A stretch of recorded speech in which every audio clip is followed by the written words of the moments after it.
Hello, everybody, and welcome to tonight's fourth episode of the Cataclysm of Hyrule. I am the GM and creator, Puck Finn, and thank you for joining us tonight. Um, if you didn't tune in last week, we went over a couple things. We talked about some directions that we may be heading in. I did a brief kind of demo about our utilizing one of our pre-generated characters to show how much we've tried to simplify the functioning of the pre-gen characters so other people can join in. Before we go down that path, I'm gonna go over the announcements that we usually do.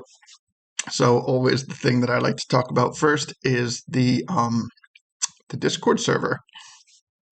Our moderator and our good friend Lido has always been great about posting links in chat, and we have our Discord link posted and pinned there. So if you're tuning in, which given our statistics, most people tune in and watch this through laptops and computers. So definitely click that link and check out our Discord. We also have a link tree where I believe the link to that is posted on our Twitch page, so you can check that out. That contains all of our links, and I believe I did a little demo on that too last week. It might have been last week. It might have been the week before. Either way, yeah, check out our link tree. It has all the links for everything, including our Discord. And yeah, you know what? I think that is quite simply where we're going to cut our beginning announcements, because we have a big old treat tonight. And I think I'm starting to scare my players.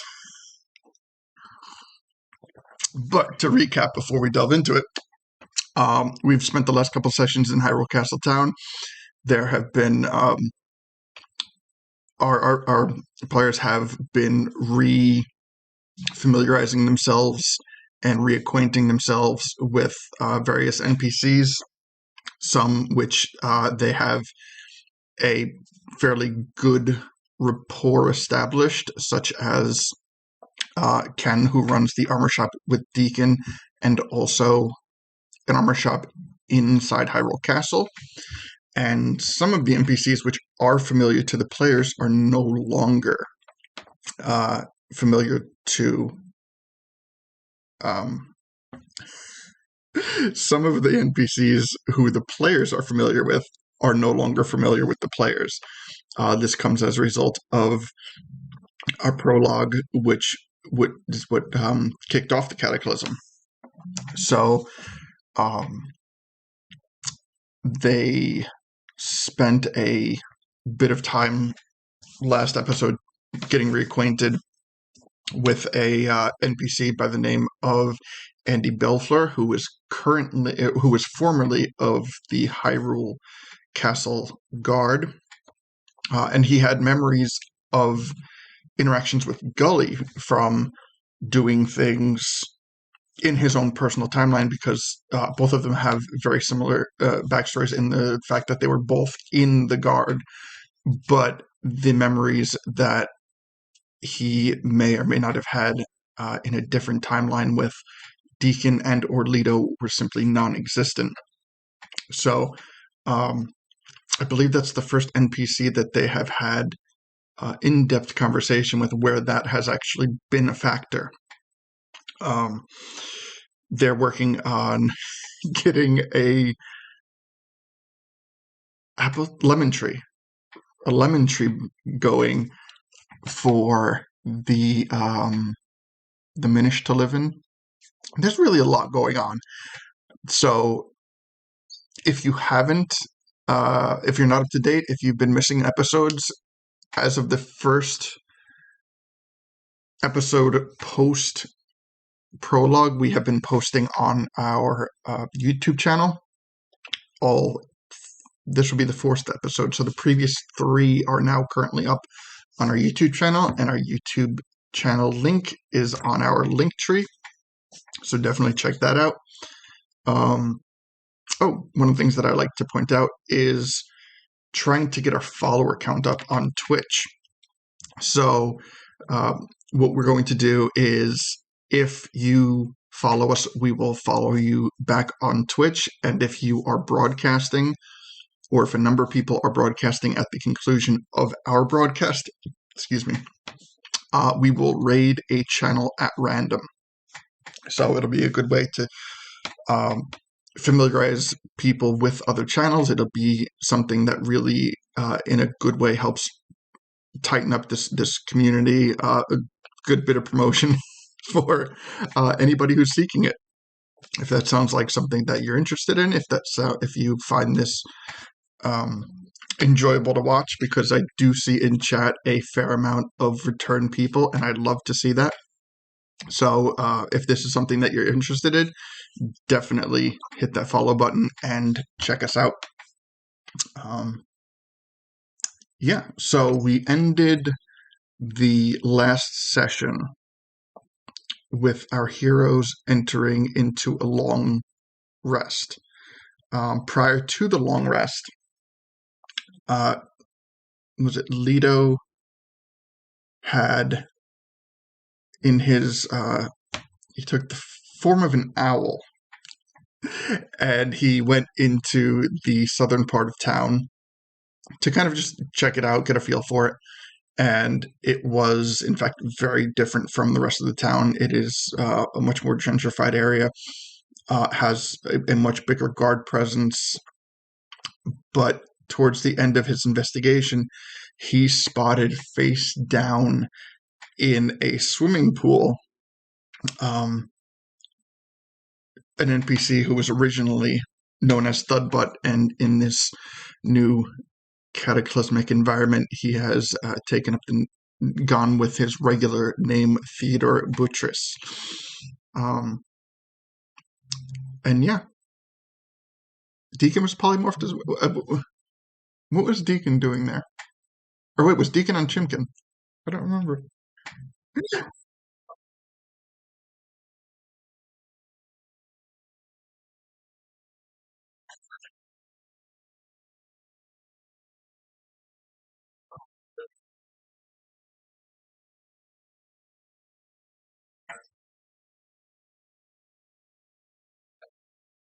Okay. Thank you, Deacon. Unfortunately, I haven't had your mic on yet, so I'm going to reiterate that as best as I can. So Deacon 2 also took the form of an owl and did his own investigation. And in doing so, he was able to kind of see the general happenings of what was going on in the southern part of town. So now they have both completed their investigations. We are back at Cito's, ready to turn in for a long rest, as it is late in the night. But before we start, what? Oh, you're still. I misspoke. They are still in the southern area of town. So before we start off with that, I'm going to introduce everybody and turn their microphones on. The cameras work as they should. That's awesome. That is a rare treat. Happy to see it. Caught me completely off guard. So, below me we have our returning player, Gully. How you doing, Gully? Very well. Good to be here again. Yes. Always good to have you. Always a welcome presence. And next to him we have Deacon. How you doing, Deacon? Hi. Me very excited to be here. looking forward to the events tonight. Ended on very spooky note, so hoping that today nice and calm and relaxed. No promises, but always something good to aim for. Mm-hmm. And of course, we have Lito. How you doing, Lito? Hello. Doing okay. Hope everybody else is. And just so that way you know, I'm sitting on top of Fat Johnny's old house, and Deekun should be coming near me. Yes. I just saw Thud Butt in the pool.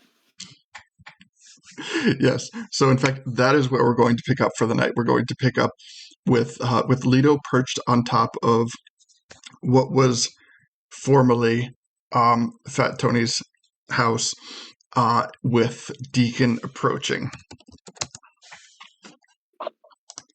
So, there it is. All right. So, in all of this, where is refresh me where Gully is? Is Gully back at Cito's or? Yep. Back at Cito's. Okay, sounds good. All right. So, we have two owls, one perched, one's approaching. Who would like to start off?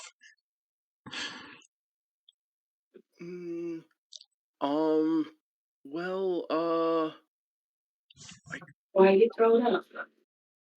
I guess that would depend on whether you said Thudbutt was just like floating in the pool, right? Like Mm-hmm. just in general.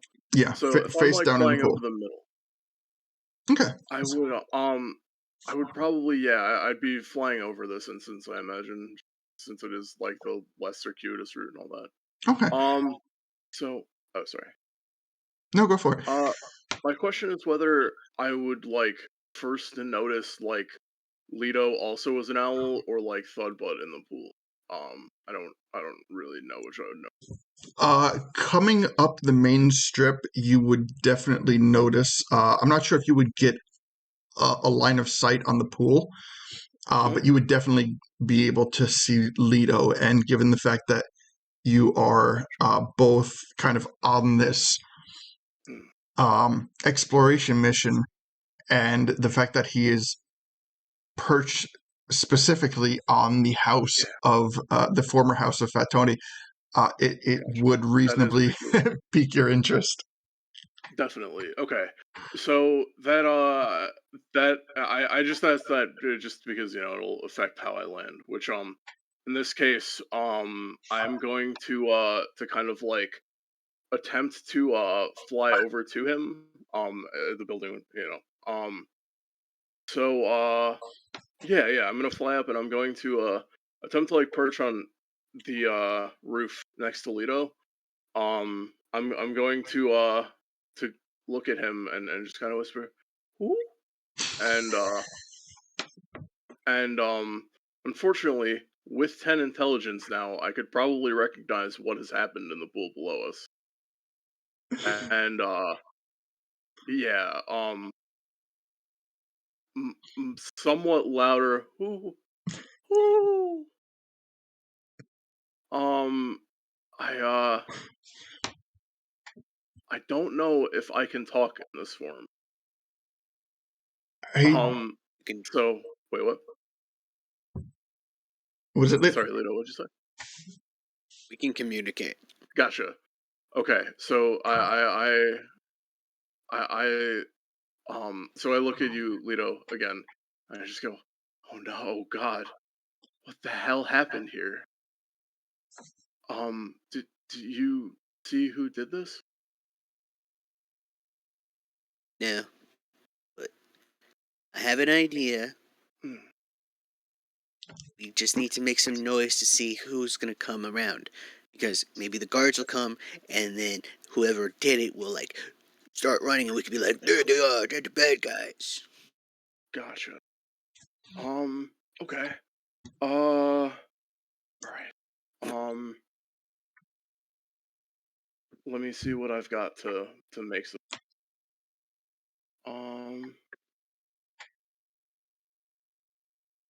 see. Um. Hmm. But don't Uh, forget, you're an owl, so you really can't use any of the stuff that you have. oh, that's true. Yeah, I actually don't even have control to like unpolymorph myself. So how do you think we should go about it? I don't know how Well, many minutes we have left, but I would say that GM, you any probably idea used of up how about much? half of your time at this point. So there's no sense of urgency to perfect. yeah, you got a bit of time still. Okay, nice. Sorry, Lito, I didn't mean to interrupt you though. No worries. So the idea that I can come up with is basically we can basically screech kind of loud, but if we want to do a little sneaking of our own to be like go down and kind of peruse, 'cause we're like birds of prey and we eat like dead things anyway sometimes, Hmm, and we're just gonna look like two owls bobbing around. hmm, that makes sense. That makes sense. Um, okay. Here. Hmm. Let's let me. My inventory has also been self. I just remembered. Okay. So yeah, I'm going to I guess uh, man, I don't know how to ask this question. When you're when you're in like animal form, do you get like the mental attributes of the animal form or the human form? Animal Gotcha. Okay. with So polymorph. You do. I yeah. don't when I wild shape. Gotcha.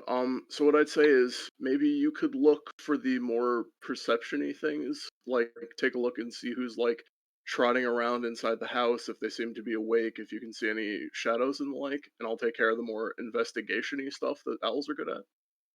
Does that Okay. make sense?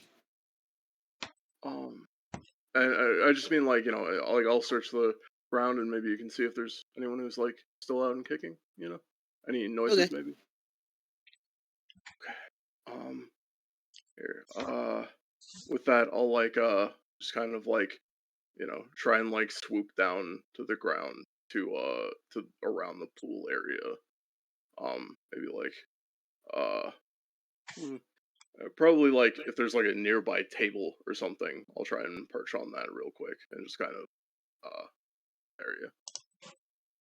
Okay. And hold on, I'm gonna see if I can post the owl stats.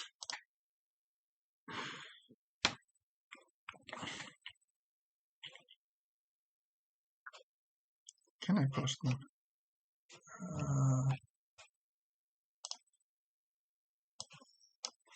All right. So as you kind of perch, what is the before I have you make any checks? Like what is your intention with taking in the surroundings around you? What are you aiming I want for? to I would like to investigate the area for any signs or traces of like how he got here, and especially like if there was a struggle. Like, for example, like say, I imagine if there's like mud leading to the pool or and away from the pool, or like if there's any like blood anywhere around the pool, like that kind of thing. If that makes sense. Like Okay. basically, looking at it like it's kind of like a crime scene. Gotcha. Like Okay. So as an owl, you have +3 to perception, but you can roll at advantage. perfect. For what it is worth, advantage on that stuff tends to go as a +5 in the passive terms. I know that's not what we're doing here, but I'm just throwing that out there as a rules lawyer thing. And okay, so I have a +3. You said Correct. +3 and advantage. cool. So should I roll that now? Investigation. Yes, please. Okay. 21, both rolls. Okay. So what you see is you kind of you look around a bit. There we go. And okay, so yeah, the owl stat should be Can you see the owl stats now? They should be on the top of the thing right here. Yeah, we can see 'em. Yeah, I can see. Okay, it's visible. Okay, great. Okay, so I'll start off by telling what you don't see. You don't see any signs of struggle. You don't notice any red or pink discoloration in the pool that would lead you to believe that he was bleeding out in the pool, anything like that. You don't see any type of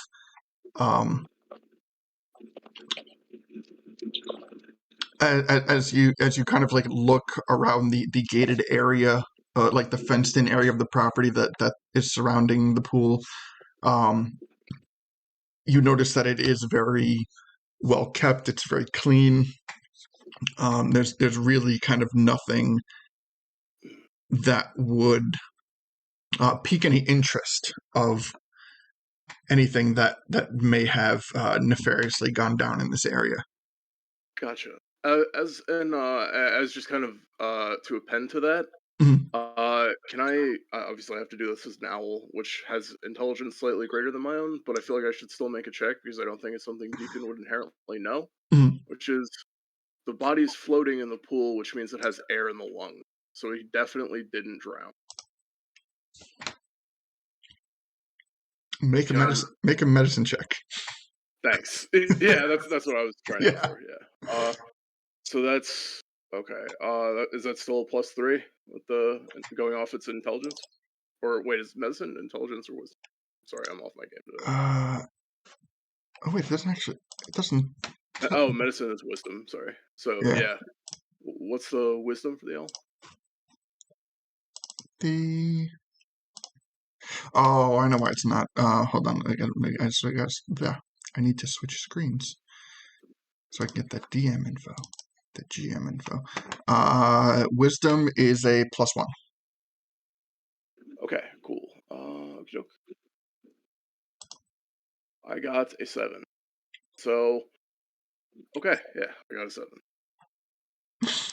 Okay, so I mean, you know it's floating. I wouldn't say that with a 7 that you know the intricacies of of how a person dies and buoyancy. Yeah, Um, understandable. Yeah, I don't think he would either at this rate. But I will sorry if I cut you off, but I was gonna coo up to Lido that everything looks like it's like in check down here. Like there's no, just convey that there was no struggle around here. So and he's floating. So not sure what that means, but I can't see anything that killed him outside. So it doesn't look like it happened out here. okay. Did you see that?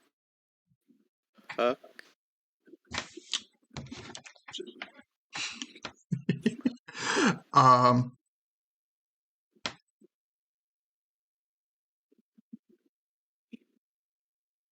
It's a question I don't think anybody's ever asked. So you know what? I would say let's take it on a case-by-case basis. What are you thinking? well, I'm going with the fact of what I turned Ikun into if I had turned him into a giant owl but made him smaller.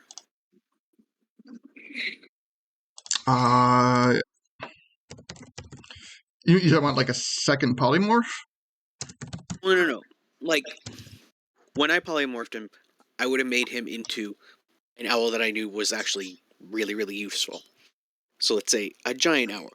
But if I can control the size of it, instead of it being, as I've read, 9 feet tall, like 4 or 5. Since we'd be dealing with a whole bunch of potential, you know what? Let me compare the stats. There is a big difference.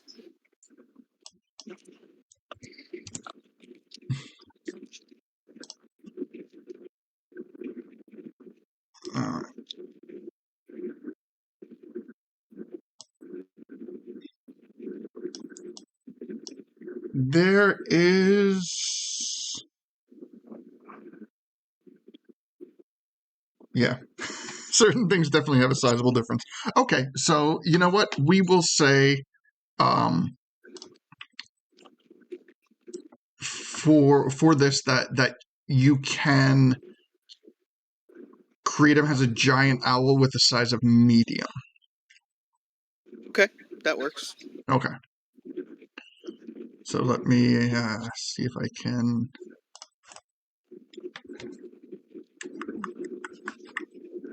Oh wait, I need to go on the other page. Changes. I haven't had to run 2 pages in a while.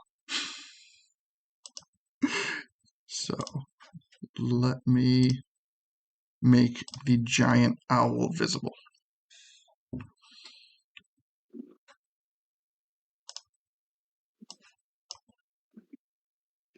Terribly better strats. So much better. Thank you.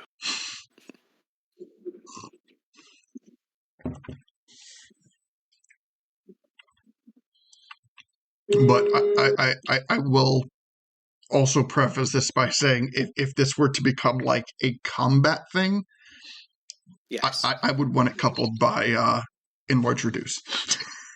Okay. But since we're doing a simple kind of recon thing, not a problem. Okay. I think Goli is probably just sleeping, knocked out while all this is occurring as well. Yes. So Okay. while Deacon has just given me that information, I will then look at him and go, I'll be right back. And I fly over the house to the front door, which the last time I remember had like a hook handle. Does it still have a hook handle? Like handle? a yeah. Okay. I will then perch on it the best that I can and then start woody woodpeckering it, basically just pecking at the door trying to make a ruckus to see if someone will come to the door. Okay. So And I'm only going to do that for like 30 seconds and then fly up to see if anybody comes out. okay. So with like with a more curved beak than a woodpecker, it comes out more as like blunt force, like this beak is like and yeah, you know what, you kind of get are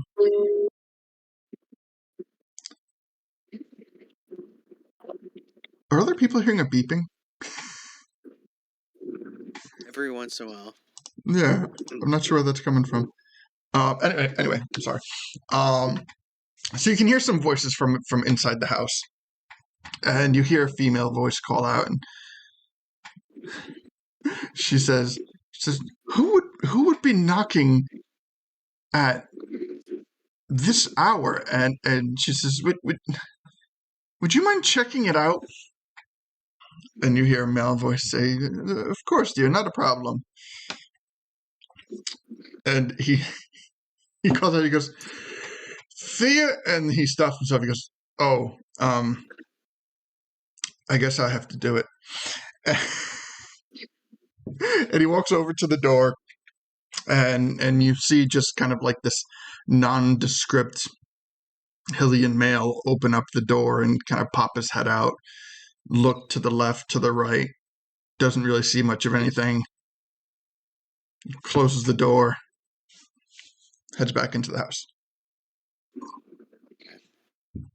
I know there's 2 inside. If I can interject, did I hear him almost call out for Theodore? Like, yeah, because calling out for Theodore, he would have done it like very loudly in like a very commanding way. So, yeah, you would have heard him start to call out for Theodore. Okay. Whatever I'm on now has grippy claw marks. What are you where did you perch? Did you perch on the fence, or maybe on a piece of like beach chair wear? I assumed like the fence or something. Okay. Like just something, or yeah, like a beach thing you might do, but I guess the fence would probably work too, just for a vantage point. It sounds good. So you just as you hear the name called out. Exactly. Or like frustrated bird.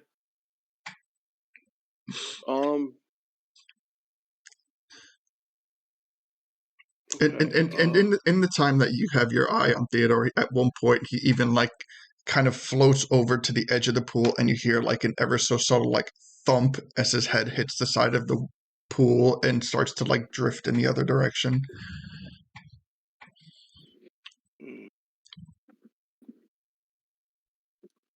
Brutal. Okay.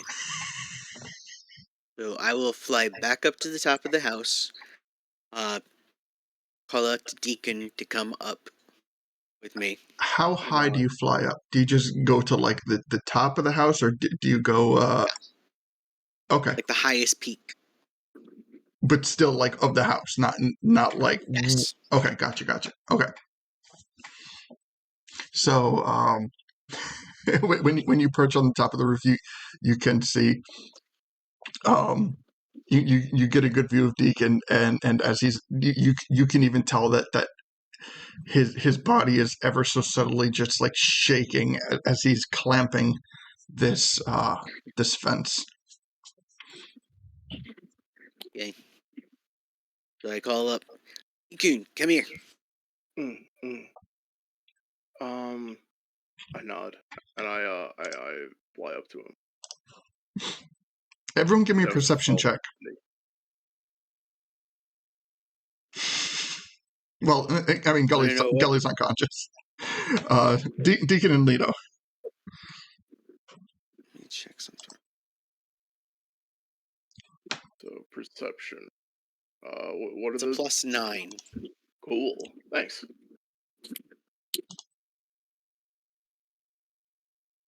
Oh, mine's an 11. Crap. Oh. Well, as a giant owl, I believe you still get advantage on hearing. If it's hearing, then yes. It is hearing. So okay. It bumps from 11 to a 24. I also got a 21. Okay, so off in the great distance, you can hear a type of almost sounds like a bugle or some type of horn being blown out in the field. And you know what? Let me give a roll on that.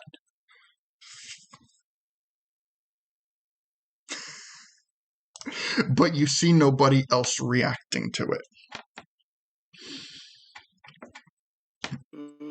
Okay. Am I still within a mile of Cedos? Yeah. I asked Chimkin if she heard that. Give me a check. Okay. DC 20 right now. Okay. Here, because it's so far off. Gotcha. Let me pull up Chimkin's stats. Oh, right. 1 sec.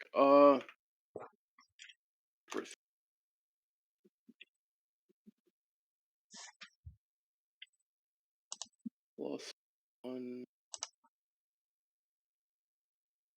Okay, and it's hearing. Gotcha. Okay. Mm-hmm. She has a +1, so probably won't work. Case. Yeah. Nothing. Chimkin does not hear. Gotcha. Good to know. Okay. Yeah. All right. I whisper to Leto that Chimkin didn't hear that, so fairly far away and not in that direction far away necessarily, or possibly not far away, if you know. Well, I mean, yeah. I mean, given the geography of Hyrule Castle Town, I mean, everything is at least south. Well, that's a good point. I forgot about that, to be honest. But yeah, right now it's hard to tell if it's like straight south, southeast, southwest. Honestly, especially given like the mountainous terrain surrounding the area, it could be bouncing off of anywhere. That's a fair point. Acoustics are janky. I'll note that down. Yes, but the stillness of the night still lets the sound permeate. But it is coming from a great distance away. Is it I guess as a musician, is it anything that I would recognize as an instrument I might have played with, perhaps as a toy or something? As of Like right now, it bearings. simply sounds like a type of like brass horn. Gotcha. It could be something like a bugle. It could be something like a French horn. It might just be some guy playing around with the trumpet, with a trumpet or a trombone. But That's fair. Knowing this does help. So I whisper brass. You recognize from playing other instruments. Brass. Okay. Not sure what that means, but if you want to go check it out and let me know, I'll wait here. That works. I whisper. It means it probably not Rito or Zora, as they would probably use more natural means like bone. So, True. that, and it definitely not Kakariko. So we narrowed out about half of where it might come from. Okay. That all me. But anyway, sorry. Yeah, I'll go check that out. I'll leave you here. Call me if you need any help. Okay. Sorry. Is there something wrong? I No, noticed. you're fine. Go ahead. I'll wait here. I'm not going to do anything. Okay. I attempt to fly in, like, I guess the direction of the sound. I don't know. I don't actually know what I just went off to investigate. Truth be told. Okay, so as you start to fly up and head in a southern direction, through the darkness of night, you do see in a kind of southeastern direction, the road that you're very familiar with as you've traveled it many times. You can see a lone person on horseback carrying a torch heading your way with great haste. Okay. So, so they're carrying a torch, right? Yeah. So they're in and I'm a giant owl, right? Mm-hmm. Mm-hmm. I'm checking to see about how far away from me are they? I would like to try and perch in an area where they will at some point come within 120 feet of me. If they are headed in, if their destination is heading in your direction, that would be as long as you remain in Hyrule Castle Town. They would be there by the time you reach that distance. Gotcha. Okay. So yeah. What I mean is, then I'll stay on the edge of Hyrule Castle Town so that they can get within 120 feet of me. Mm-hmm. And to explain what I'm looking for is, when they pass by, or even if they reach their destination here, Mm-hmm. my dark vision goes out to 120 feet, which allows me to see dim light in like very vivid color, like as color as like daylight, because I have dark vision and it turns dim light into bright light. Okay. And so it's like usually dark vision, if it's perfectly dark, you can't see color, but if the light of their torch, I should be able to see what colors they're wearing, stuff like that. Okay. So if this is like a thing where they have like, like any discerning markings on their clothing, I would be able to make out what they are. Okay. So you are perched on Hyrule Castle Town wall, and you are like hyper fixated on this on this person heading towards your direction. Honestly, yeah, I'm kind of concerned about this. I mean, it's not every day you see a night traveler with a horn and stuff. So. You do notice as time goes by, every approximately 5 to 10 minutes, they continue to blow the horn, and as they get closer, you get the sense that there is a growing urgency as they continue to head towards Hyrule Castle Town. Gotcha. Can I? Am I still within a mile of Champion? I'm sorry. I apologize. Yeah. I mean, I would say kind of like anywhere within Hyrule Castle Town is within like a mile radius. Gotcha. All right. I don't know. I guess I've got that DQ paranoia going on. Lito, did you want me to let you do something real quick, or like I'm concerned about this? Yeah. So I want to not Bogart. Right. Deacon, you're going to stay perched until you can get a better bead on this person. Correct. Yeah. Okay. If I see some kind of like obvious hostile intent, like if they start writing a bow at me, I'm gonna call for Chimkin. But that's it right now. Like right now, I'm just trying to observe this figure. So. Okay. So I'm going to say,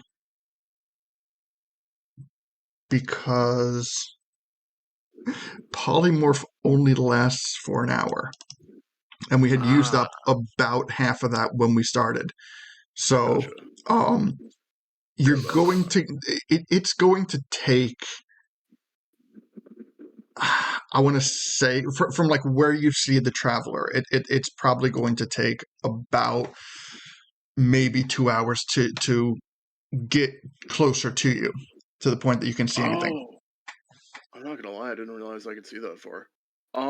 Okay. To be honest, I'm just gonna return to Lido then. I apologize. I didn't even realize. Okay. For some reason, I assumed like, they were like, yeah. Sorry. I understand. So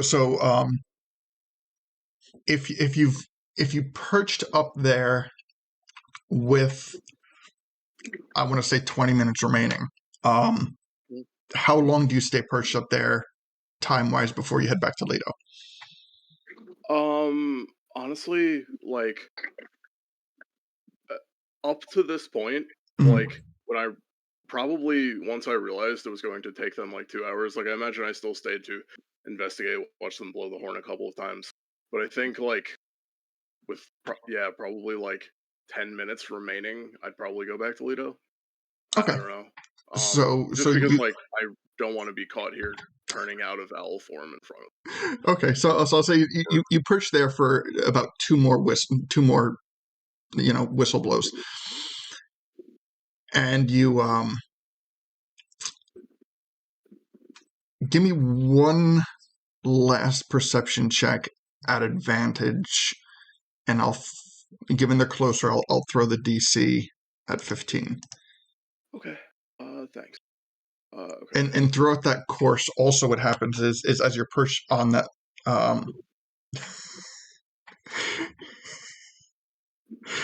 as you're also perched up on that wall, a guard doing a patrol comes around and sees you, and he just kind of like makes pleasant comments. He's like, "Oh, what are you doing perched up here, little guy?" And he makes the save. He gets a 16, and he kind of comes up to you, and he looks at where you're looking, and he sees this rider with a torch blowing a horn coming closer. And as you start to fly away. Wait, I sorry, as he comes up to me, I just want to point at them. Mm-hmm. I tilt my head and go, "Woo!"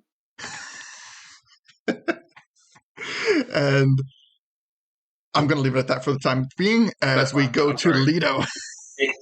Sorry. So Lido, we have like a 20-minute window before Deacon shows up, and you have a little bit more than that before the polymorph runs out. So what is going on? In fact, give me a Well, you're perched now. Okay. Okay. So in a 20-minute window, what are you doing? As soon as Deacon gets like 50, 60 feet away, I am going to, because I'm an idiot, I'm going to swoop down and try and pick up Thudbutt on the pool. All right. Give me an athletics check. And if successful, what is the goal of picking him up? I want to pick him up, Mhm. and I want to bring him basically to the front of the house. Okay. So you yeah, I would say an 18 does it. So you're able to pick him up and you just start. I mean, it's still kind of like strenuous because even though he's Kokiri, he is very waterlogged right now. He's like fully dressed and like all that water is just soaked in. He might even be starting to bloat a little bit. But an 18 still does it. And do you just kind of drop him or do you place him down? I place him in front of the house, like right in front of the door. Okay. Like back sitting, almost like a sitting position where, he's probably... So you prop him. You like stage him. Yes. And with as much noise as I can possibly make, I start hooting, I start banging on doors and chipping out windows and just, going up high and making as much noise as possible, and then basically land in the middle of the street and just kind of hop up and down and see who comes out, so that way hopefully I can get someone to notice he's right there, and then we'll go from there. Okay, so I would say that takes about 10, 15 minutes, and well, it takes about about 10, 15 minutes, and then as you start to your hooting and dancing gets the attention of a pair of wandering guards, and they come up to you and like they're amused. They're like, oh, look at this, dancing owl, blah blah blah. And then they turn and they see Thudbutt propped up against the house, and they start freaking out. They go, God, it's a zombie! And they just take their spears and just start like stabbing it, like. And now you're starting to see puncture wounds. So all of a sudden, just these two guards just start like every which way they can, and when they are satisfied with their action, they look to each other and like, good work. And one turns to the other and he goes, what do we do with it now? And before the other one can answer, at this point, you see Deacon approaching, and you can hear the guards calling from the top of the gate. And they start yelling. And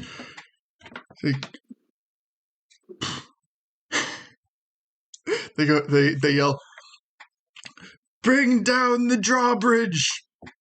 And then this chain starts to echo around the castle until you can start to hear the massive chains of the drawbridge start to crank, and the ground ever so slightly shakes even where you are as that drawbridge hits the ground with a resounding thud. And you now both Deacon and you can tell like the two guards have immediately become disinterested in this, and from the voices of the guards around you can tell that there is an immediate panic. And let's see how unconscious are you, Gully? Like, would that like thud of the drawbridge have wrestled you from your slumber? How far away is that drawbridge? Less than a mile. Enough that it shakes the building. Close enough that it shakes the building. Yeah. If it's close enough that it shakes the building, yeah, that would definitely wake Gully up. Okay, so Gully, as you're slumbering, you the whole shop makes this thud, and you kind of like stir up a bit, and you can see that there is this one solitary torchlight that just starts making its way. I want to say over here. It crosses in between you and the fountain and heads straight to the castle. And as it gets closer to the castle, you can hear the guards yelling to open up the castle gate. And they open up the castle gate, and you can see that this person runs through. And given the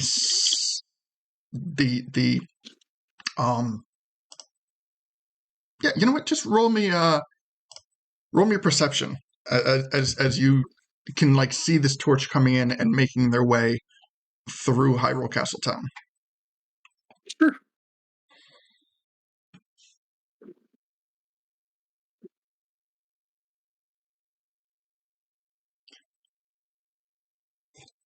Oh, let me turn talking to myself off.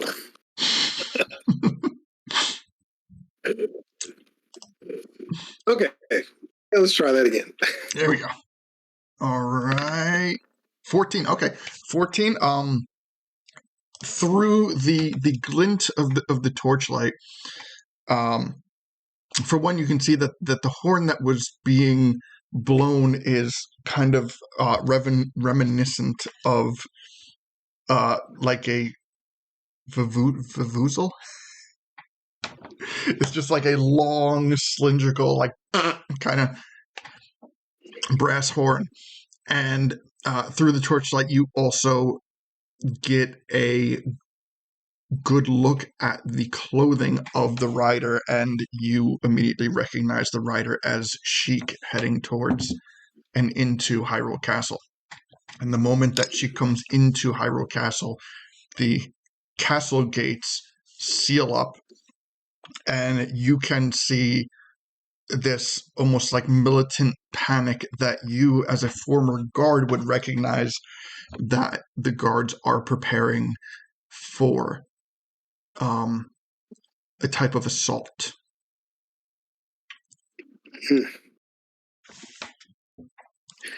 Well, I will immediately look for my compatriots to see if they are around, so that I can inform them of this news. All right. Where the heck are these mofos? Hey, Lido! Deacon! You see a very large cuckoo peek its head in from top of the building, like the little sky window. And she looks at you and tilts her head. Does the head just like come up over the windowsill, just like hang upside down? Yes. Got it. Well, she's like perched outside the like skylight at this point, Mhm. so she just like peeks back inside, like if she was gonna come inside. Deacon or Lido?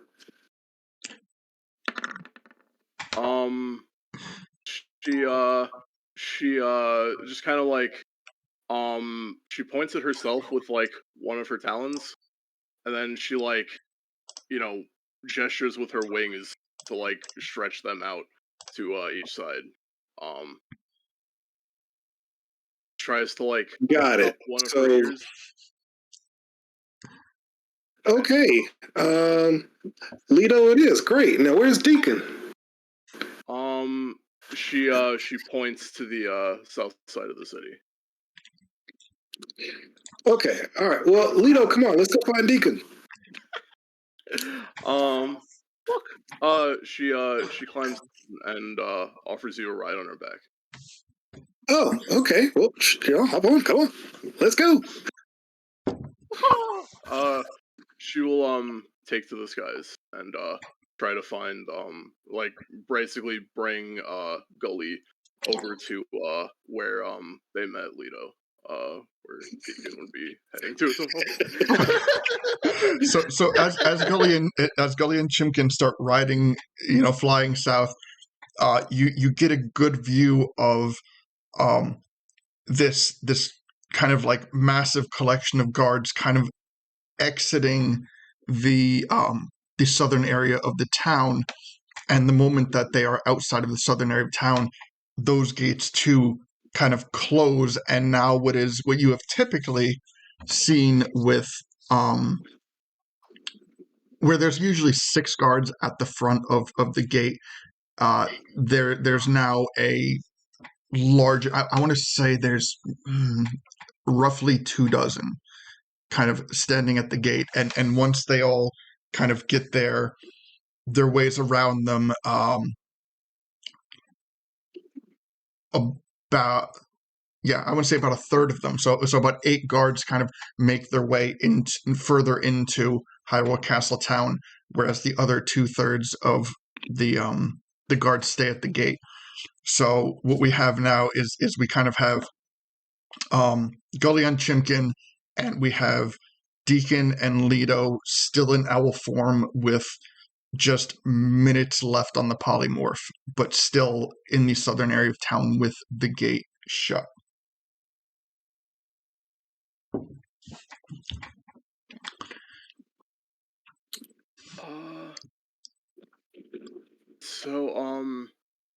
Sorry. So, I guess, who's reaching who first? I guess, out of curiosity. Who's what? Reaching who first? Like, well, I would say that both Leto and Deacon have like watched the gates close. So once those gates close, do you guys kind of stay behind, or do you start to come over the wall? I'll look at Leto and check what he wants to do. I have a motion for you to go over the wall because I still have plenty of time. I nod. I will go over the wall. Okay. And I will attempt to meet up with Chimkin, and so that I can like give Gully a message. I'm gonna actually, before I leave, I'm gonna ask Leto, any message for Gully? I have him on his way now. Well, I don't know how he's going to get past the guards, so I'll meet up with you guys in a little bit. Gotcha. Okay. Yeah. I guess we'll stop at the area like above the where they're like starting to close it off. I'll kind of just like try to be up pretty high in the sky on Chimkin will, and then Deacon will come meet up with them there, I guess. I don't know if we should be like I guess I'll do that. Sorry. Okay. So I would say like you meet up on the castle town side of the wall, kind of midair. And you know what? At that point, your polymorph expires, and you being positioned just slightly above Gully and Chimkin, you kind of fall as Chimkin catches you. And Chimkin is a bit startled because like the moment that you fall on top of Chimkin, you can hear from the west that the castle gate leading to Hyrule Field just shuts with a loud resounding boom. And it the sound might have startled Chimkin, or Chimkin just might have thought that you put on a few, but but either way, you all kind of like collect yourself, and Deacon, how do you fill in Gully with what you know? So after a certain point, Deacon has basically just spent an hour and a half with like 4 more intelligence points than he's used to having. So I like to imagine that fades off a little slowly. Like, he's like, well, Gully, so we just ran into a whole bunch of we ran into and then you just see like his eyes starting to like glaze over a little bit. Sheik, war, so things are looking bad. We saw a rider come by us, on horse, back with torch, blowing really loud horn. Also, in Tony's place, Thudbutt, that guy I was overly rude to. Found dead. Guy inside house knew he was dead. Not sure why he got killed. Maybe something to do with me telling him give money away. Not really sure, but they killed him and left him in the pool. And then me flew away to investigate the horn, and now with the horn seeming to close up the castle, it looked like something very bad about that. Um, sorry. Leto decided to stay behind. Still has business with house around Thudbutt. I don't know Wait, exactly. I flew over here on Lido. Oh, sorry. Deacon kind of rolls the back of his head. This is my majestic mount. This is just Chimkin. And so not to infringe Oh, privacy, but anything you say to her, she can transmit to me as long as we're within a mile of each other. well, I guess that makes sense. Why she was communicating with me in her own way, but I thought it was okay. Honest mistake. Well, Chimkin, nice to meet you. Thanks for the trip over. And pats her on the head. Deacon translates. She says likewise. And she says, sorry. Wish me could talk better, but yeah. She says, anything that you need, me, if you ever want ride in future, me happy to oblige. Says. You just hear like clucking. Thank you, Chimkin.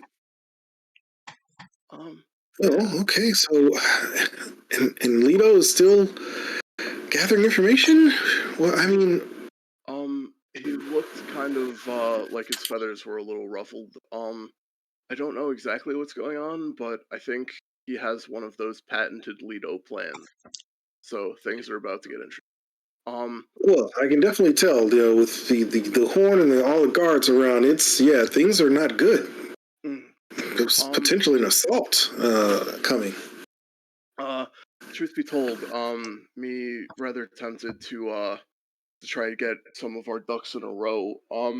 Lido can do the bird thing a lot easier than we can, and he's better at sneaking around. So, I think maybe, I'd like to check on Ken and see if we could get you into that suit of armor, just in case they ask you to, revisit your old duties. So, Yeah, that would probably be a good idea. I have to find my incantation for sending. 1 second. Okay. All right. So I hold one of my hands up, to my mouth. I go, hear me, and I cast sending, on Ken, Okay. and I go, hey, you're probably awake now. Looks like there's an invasion. Get to somewhere very safe for all of family. Going to shop, need that armor. 25 words. You hear the reply, and it replies, already behind castle walls. The armor is in the shop. Help yourself. Gotcha. Okay. Can I assume he meant the shop that's like outside the Yeah. castle itself? Okay, yeah. So I will fly Gully to Hyrule Castle Town Square, and we can onboard in front of the Deacon's armory shop. Yeah. Okay. So I'll look at. Sorry, just one last thing. Mhm. I'm gonna tell Gully. Ken says, if there's anything we need in time like this, we should be able to just take it. Might have to give it back after, but if there's anything else you see in here that looks useful to you, make use of it, just in case. Okay, good to know. Good. Okay, so I would say that whole bit took about 10 minutes, and in that time frame, hold on. Well, you know what? In that time frame, as I get this situated, Lita, what is going on for you in that time frame? Okay, are the guards running away or are they staying? The southern area of town has been completely evacuated by guards. Okay, so nobody came out of the house to hear the stabbing of, Thudbutt's corpse. Okay, cool. Yeah. Nobody came out. Okay, so In I'm fact, going all to. the residents kind of went into like this, like when the guards panicked, the residents kind of went into this almost like lockdown mode where they all like maintained in their houses, but then like you could see like blinds being drawn, lights being put out. But nobody has any interest as to what's going on in the street right now. Okay, so I'm going to hop up closer to the house, look around to see if anybody's around. Mhm. Try and, be stealthful at the moment. Okay. Like, okay, anybody noticing this giant owl? Yeah? Cool. There's And I'm no going to drop. physical presence. Okay, I'm going to drop Wild Shape, and I'm going to start druid crafting a special seed that I'm going to put in Thudbutt's pocket. Mhm. The seed is going to be connected to what I'm going to do next. I am then going to make my way around the back of the house as quietly as I can, Mhm. and then close to the pool, I'm going to start druid crafting, and this is a special plant that I actually just looked up, and it does exist. It's called a stinking corpse lily. I know exactly what that plant is. So I am going to grow those Oh. where around the pool where Thudbutt originally kind of was. The seed that Thudbutt now has in his pocket is a stinking lily seed, so that Mhm. way hopefully it'll then apply to that. Once they've grown enough, I'm like 3 or 4 little bushes of them. I'm going to then go back around the house, go into my pack real quick, find a piece of parchment, and write real quick, seek the seed, and put it in Thudbutt's hand. And then turn into another giant owl and fly back over the wall. Okay, back over the wall into Hyrule Castle Town. Okay, Yes. so as this is going on, you hear another rather large boom, almost sounding like an impact of something hitting the wall, and that covers like the amount of time that happened. And as you start to come over the wall, you can see, as if you look out into the field, you see. Do you have dark vision? As an owl, 120 feet. I don't think 120 feet might cover what you could. Okay, so in that case, give me a perception check. Okay. Sight or hearing related? It is sight related. A bird.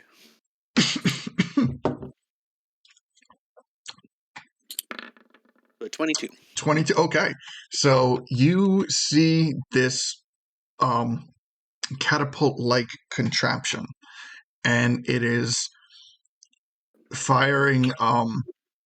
As you see it, it is shooting a second kind of flaming ball at the castle wall. And you also, if in the field, what you see is that there is a very dense fog kind of permeating through the ground, which obscures pretty much anything and everything besides the catapult. As you come over the wall, yeah. Where are you going as you head over the wall? Well, as soon as I hear that, I'm going to the front wall to see exactly what's going on, to get a better view, and see what the guards are doing. Okay, so the guards have all kind of positioned themselves almost in like a phalanx type position in front of the gate. You do get a ever so faint smell of burning wood, but as far as you can tell, the integrity of the wooden gate is not compromised currently. Okay. How far away are the catapults and everything? I would, at this point, ballpark it at about 300 to 400 feet and approaching. Okay. You can hear that like grinding of like the sound of wooden wheels as this heavy catapult is presumably dragged across towards the castle. Okay. I'm going to sit and watch until they get in range of like 120 feet or so. Mhm. And then once that happens, I'll let you know what happens if you want to go back to them. Okay. Are you waiting until the catapult gets within 120 feet? The catapult. Okay, gotcha. All right. So as the catapult is approaching, what are Deacon Gully and Chimkin doing? At this point, you would have heard the first and second smash of the flaming catapult ammunition. As of right now, I'm sorry. As of right now, there's no physical damage to the castle gates or the walls. Gotcha. Are there any like weapons in here? Like yeah, I know it's like an armor shop typically, but are there like weapons too? There are, but they're kind of like your standard weapons. Yeah. Yeah. Hand crossbows, long swords, things like that. Gotcha. Okay. So what I'd like to take out is just like if he has like a stash of like daggers, maybe. Give me Or like short swords.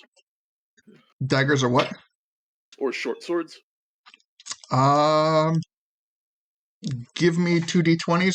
First one will be for available daggers. Second one will be for short swords. Perfect. Thanks. Welcome. Okay, 5 daggers and 14 short swords. 5 daggers, 14 short swords. I'm gonna just like yoink the 5 daggers into my pack and just like take 2 of the regular short sword. I will explain this later. And then can I do that like relatively quickly? Like that's just sitting around. Yeah, that's the stuff that you could easily find real quick. Gotcha. So I'm gonna help Gully get out of his old armor and into his new set, which should like cut the time in half or better. So that would put it at 5 minutes. Yeah. And that's all. Thank you. I just needed to like grab the daggers really for things later, and yeah, that's it. Okay. Real quick, Gully, do you have the armor in the inventory, or is that something we put in here? Nope, I just added a regular set of plate just now. Okay. I think the only special attribute was that it's doesn't have disadvantage on stealth anymore, right?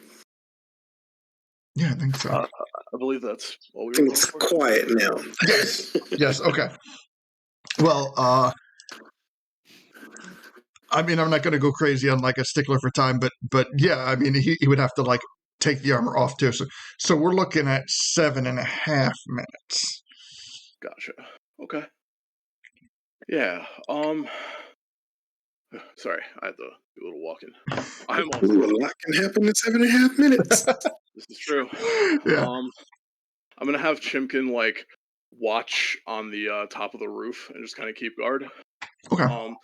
I feel like this is worth devoting the 7.5 minutes to because that could be a big difference in AC later on. Okay. So at this point we're running about 2.5 minutes in front of Lido. So I'm sorry, where did you say Chimkin was perched?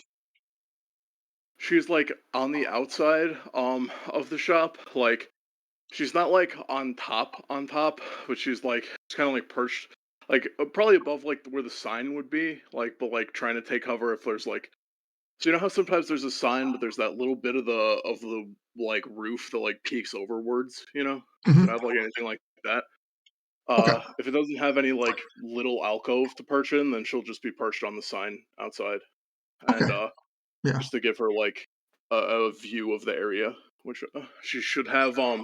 She has a keen sight, so she has advantage on perception checks that rely on sight, which gives her a Okay. passive perception of 15 and stuff. So All right. So oh, generally, and what Chimkin is seeing is as this time goes by, Chimkin is seeing that again the guards are very concerned with getting into proper position. You notice that some are in phalanx position at the front gate.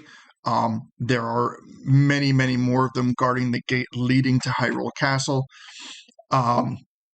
And on top of that, what happens periodically in a much smaller amount is that any of the townspeople that kind of got caught up in this, some might have been drinking at the inn, some are in various parts of the town.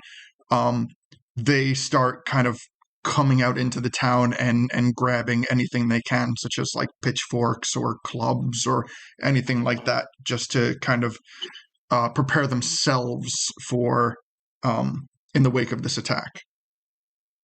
gotcha. Okay. Shimkin can speak sometimes. Okay. Thanks. Appreciate it. Yeah. Okay. So yeah, I'll just finish helping Gully out. Okay. I'll just kind of while we're doing this, I'll relay to him what Chimkin is relaying to me that she sees. Okay. Oh, incidentally, if it relies on sight, she has a +5 to perception naturally, and then an additional passive +5 because she has the advantage on sight. Okay. Are you Just looking for anything more than what I've described? Because I would put that at honestly, passive. gotcha. Yeah, no, I'm not actually looking for anything more than you described. Basically, just like I'm waiting to see if there's anybody approaching the shop. Is the only other thing that I would really be looking out for until we're done. Okay. Sounds good. So before I head back to what is going on with Leto, as you guys are wrapping up at the shop with the armor and Chimkin and everything, Mhm. I would say you're able to wrap that up in the amount of time that we're looking at right now. So I would give you, like, once you wrap that up, what would be your next action? Okay. I'm gonna like kind of look at Gully real quick. Um, and I'll go. What do you think we should do? We should maybe find Leto, but there's a lot we could do in a siege like this. Do you have a game plan? I know you were a guard, so you probably have more experience. Yeah, I mean, I was thinking that, of course, just try and help, reinforce the guards, help them. Sounds good to me. I I would, okay, I would rather Leto be with us, but yeah, gotcha. definitely should help the guards out. Okay. Let's see. Can I do a quick another sending spell and just ask Leto? Just targeting Leto. And I'm just gonna say, hey, Leto, there's an invasion. You probably guessed that. We're in Hyrule Town Square trying to help people. Come meet us ASAP.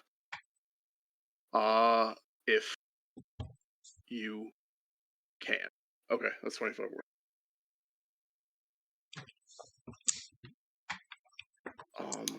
Actually, instead of outside, instead of that last thing, if you can, I would like to say outside. We're outside Ken. Sorry, slight change. I apologize.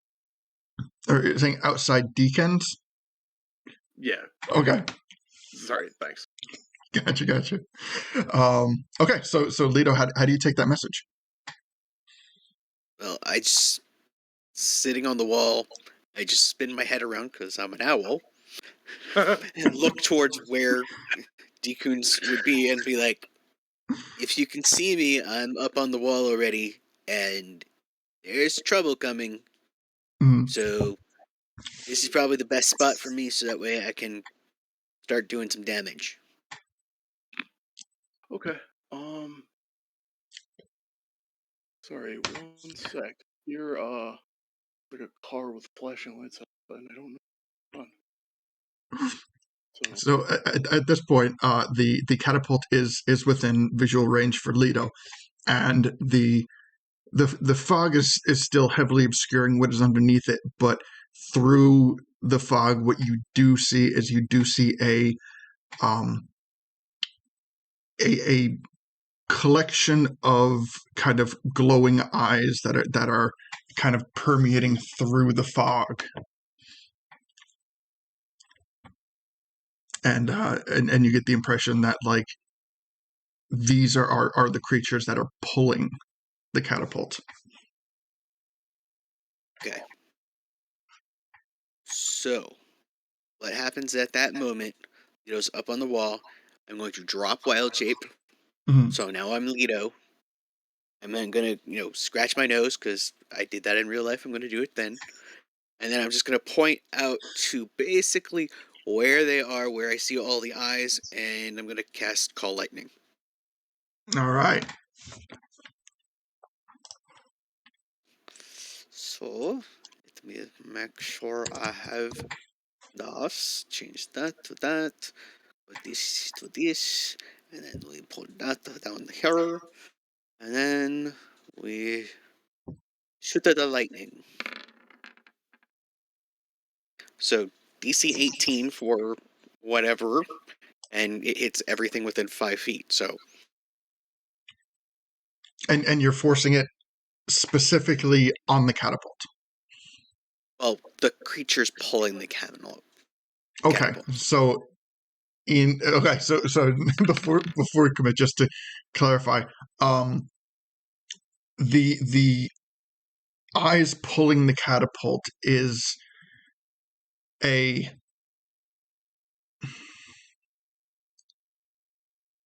at quick estimation, the line is about 30 feet long that you can see with the eyes. I'll put it to the center. Okay. All right. So I'm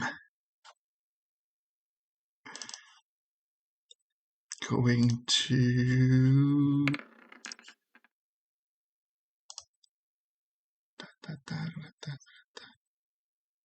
so 10 and 10 feet and a 5-foot radius. So we're looking at 1, 2, 3, 4, 5. Okay. Let me get these stats out.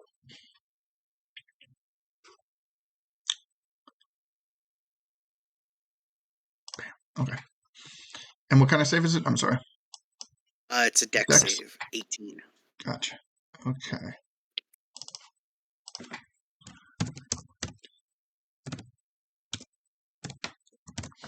All right. So we're doing 1, 2, 3, 4, 5, 6. All right. So you hit 6 targets. And 2 save. 2 save. All right. So they only take 11 points of damage. Everybody else takes 22.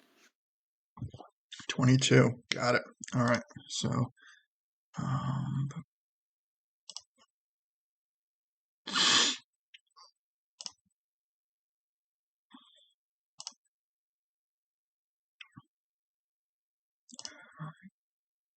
so start doing some math on this.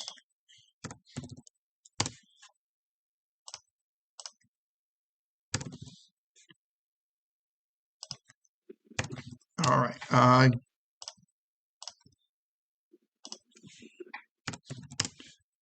So you hear this, I want to call it largely unfamiliar cry. I do not believe that anybody has run into these creatures yet. But if you want to make a... Oh, fuck it. If you just want to make a straight-ass wisdom save, I'll put the DC at 12 for Leto. Wisdom save? Wisdom check. Wisdom check, I apologize. Exactly 12. 12, okay. So, you are... you have not run into these creatures specifically that you hear them call out, but you recognize that there is something very Moblin-ish about this.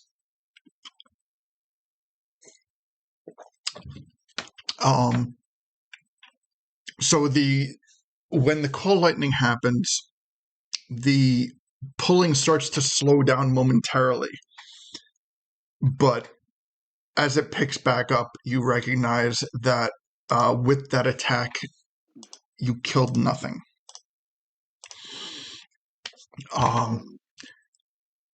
It's fine. I have So it for 10 minutes. Sorry, can I get just a couple minute, like a quick recap? I'm sorry. so Leto cast Call Lightning on the procession that was pulling the catapult, and 2 of them made the save, and 4 of them failed the save, but nothing died. Okay. So at this point, the light begins to illuminate as a 3rd flaming ball gets ignited upon the catapult. And with that, we go back to Leto. I'm sorry, not Leto. Deacon and Gully.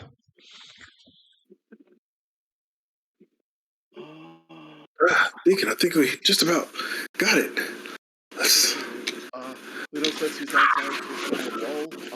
He's already helping them out as best he can. So, yeah. Can we head to the wall? I think Leto's spells are really good at this kind of area control thing, so he might have it on the wall. We should stay like in reach with him, but we might be able to help out with some of these civilians if you want to. We can. I don't know how well. Apparently, there's like I don't know if you heard that, but I hear a lot of grinding, so it sounds like we might do better in here, or we could go to the wall. What do you think? I'm sorry. I just wouldn't want anything to get in town, but if you hear grinding, what kind of grinding are you hearing? From outside. You not really know it. Oh, let's get out there. Let's go. Alright, let's go. I will alright. I will follow Gully's lead. And yeah, we'll start kinda heading for like the gate, I guess. Just kinda see, I imagine we have to like meet up with some soldiers and guards at some point, so I guess, we'll do that, and when we like head to the gate, do we run into like do we have like a way to get out there like on foot, or just out of curiosity to like set the scene? I'm just trying to figure Currently on foot, no method. Typically the only way in and out is through the castle drawbridge, which is currently up, and let's see, we have Leto on top of the castle walls, where one of the things that you notice, Leto, is that through the fog periodically comes small and brief volleys of arrows. I want to say, in the time that you're up there, up until we get to this point, about 2 arrows make contact and send guards falling down on the town side of the wall. But in terms of trying to make it outside of the wall on foot, probably not happening. Gotcha. So I point out the 2 that fell to Gully, and I ask, do we want to get up there, or do you think we should try and like heal the ones that have fallen? I could I whistle for Chimkin to like come over to us, and she kind of like approaches swiftly, like ducks her head to like immediately lift Deku onto her back in like a practice motion, and offers Gully to get on top as well, with like a wing. And Deacon says we could fly over to the town side of the wall and try to pick back up people who've fallen and help them back to the wall, or else we could go on the other side of the wall and fight. But I just wanted to outline what you want to do, Gully. I mean, I'm better on my feet on the ground. Gotcha. Well, what I mean is like I'll fly us to the other side of the wall and then we'll get off there. Okay, that works. Yes. That works. I'll do that. Okay. Can you let them know that we're friendly? You're like a town guard, so they'll recognize you if I just shout as tiny little. Yeah, I still have my signet. I don't know how beneficial it'll be to us, but I mean, it's an old signet. They should recognize me. Yeah, here you go. Perfect. Thanks. I let him still wear it. Then I'm going to use prestidigitation, which allows me to make a small mark. Which I want to mark Chimkin's wings with the signet of his town guard symbol. If I can do that. I completely get it. And that's all great. But at the same time, the guards are more concerned with keeping things out. Gotcha. Okay. They're probably not going to give you a hard time about going outside the wall. But so I'm just trying to like play this out. So you guys are on Chimkin and you are starting to head to the upper part of the wall. Yeah, I guess so. Okay. So as you start to head to the upper part of the wall, you hear this. Well, you hear two things. One, you hear this ever so rhythmic kind of clicking coming from the outside of the wall, which you can gather is the pulling back and readying of the catapult. But as you start to tune into this sound, getting ready for another catapult blast, you hear from behind you this high-pitched whistle. Give me a... You know what? I'm not even going to bother. You know what? So if you turn around and you look at where this whistling is coming from, what you see is this giant ballistic arrow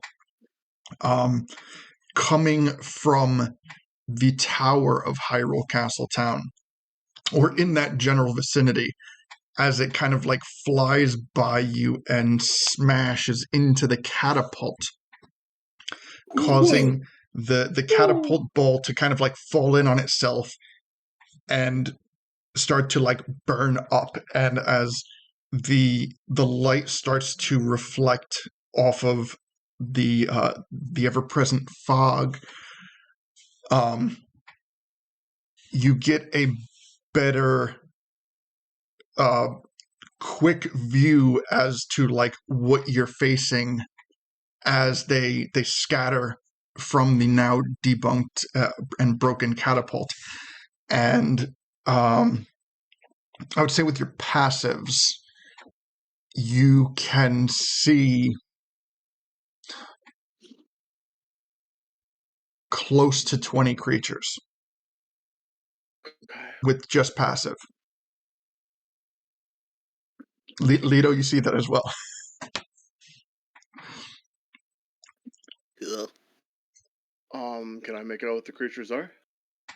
That give me an active perception check. Okay. Right.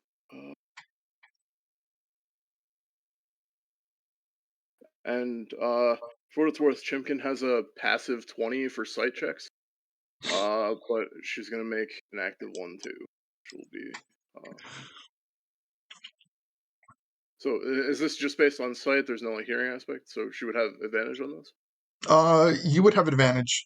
Yeah, I mean at this point, given like the glow of the flame from the catapult fireball, I would put it based on sight.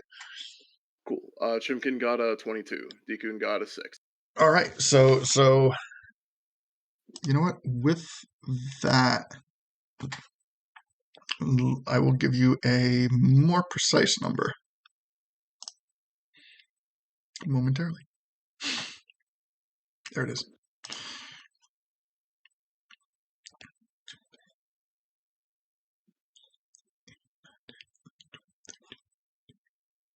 Wait. 17. Okay. 17 creatures. Okay. And they all seem at least to have the capability to be bipedal. Most of them are bipedal, but some of them are a bit kind of like hunched over. Okay. I just kind of like pass that on to the gully. It looks like you said 17. 17. 17, mostly bipedal, some hunched over, according to. Here. I'm gonna do two things before we go out there. Mhm. Instead of the prestidigitation, I'm gonna do number one. So both of these spells apply to me and Chimkin because I'm currently riding her as part of my Find Greater Steed spell. Mhm. So for the first spell, I'm going to cast Mirror Image, which basically means now it's going to look like there are 3 floating Chimkins in the same space. Wait, sorry. Yeah, 4 Chimkins total, and we'll be like shifting between them. And 4 little Decoons riding the Chimkins. And then I'm going to cast at 5th level Armor of Agathis, which will allow us to both have 25 temporary hit points. And if any target attacks us while we have that temporary hit points with a melee attack, they will take 25 damage. Very nice. So I'm gonna do that 25. So question. Currently, if I remember correctly, Gully is also writing Chimkin. Does that apply to Gully or no? Or is that just because you have Unfortunately not. It's just me and Chimkin. Okay. It's just a... All right. So I would say like as you're arcing um over the castle wall, you get in the ember infused night air, you can see Leto. What form are you taking, Leto? Oh no, I'm just Leto at the moment. Okay, you're just Leto. Okay. That makes it a lot easier for me to narrate. So as you're arcing over the wall, you see Leto kind of perched on the wall. Do you do anything or do you leave him there? I waved at him. Hi, Leto. Oh, Want to come with us? We're looking at the ground. I can do this. That Lightning. works. Okay, so I'm going to as we fly over, right? Mhm. I'm going to cast plant growth. And yeah, I'm going to so outside of where the town guard are, um I am going to cause actually like as far back, like does it look like there are any creatures still approaching, for example, maybe? Yeah. Once the catapult was demolished, they abandoned the catapult and proceeded to continue on towards the gate. And about how far away are they? Mm, less than 100 feet. Gotcha. And there are So guards outside the gate as a perimeter, right? Or no, are they all inside the gate? There are 2 major clusters of guards. One is on the inside of the gate where you guys are standing that leads out to Hyrule Field, and the other cluster of guards, which is, well, there's 3 technically, but we're not going to talk about the southern part of town. The 2 main clusters are on the inside of the gate where you guys are currently, and the other cluster is on the opposite side of town on the outside of the gate leading into Hyrule Castle. Okay. So past where the guards are, how many feet away is that, just roughly? Like if I was gonna cast something like just in front of the guards but not targeting them, you know? Well, in terms of, okay, so I would say like so they're on the inside of the gate and the on the inside of the drawbridge, and the drawbridge is approximately 50 feet long.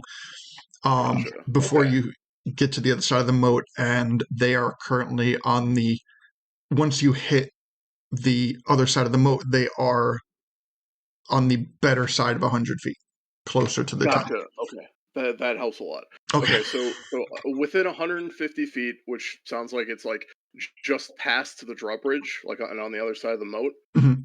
I could cause plants within a 100-foot radius to become thick and overgrown, and any creature moving through the area will have to spend 4 feet of movement for every 1 foot that it moves.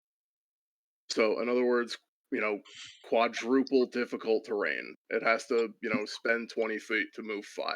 Gotcha. And that only affects the target.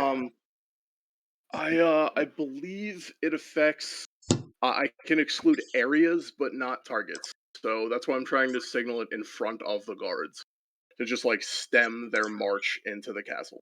Okay, You get what I'm so saying? basically the entire terrain on the outside of castle on outside of the castle gate, outside of the outside of the drawbridge.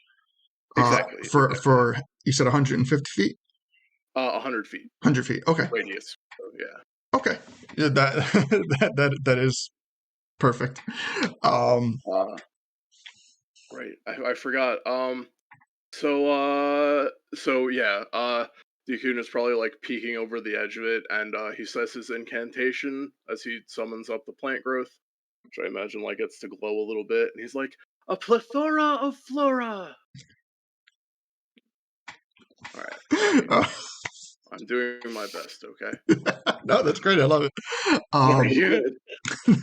So the plethora of flora blooms outside of in the land outside of Hyrule Castle Town, and it's you instantaneously notice that the procession is slowed. Um, but knowing the effect of your spell, you know why it's slowed. Mhm. But you still you can't see the actual plant growth Nice. given the fog. Okay. So then I will I guess I'll have Jimkin fly us down next to the drawbridge. But, like, and Gully, you wanted us to fight on the ground here? Yeah, Uh, yeah, yeah. I'm better on the ground here with the others. Perfect. Yeah, if Here. you want to go up with Lido, feel free, but you can drop me off down here. Truth be told, I'm best with a bow. I think right now I'm going to keep Chimkin as our escaper, just in case something happens.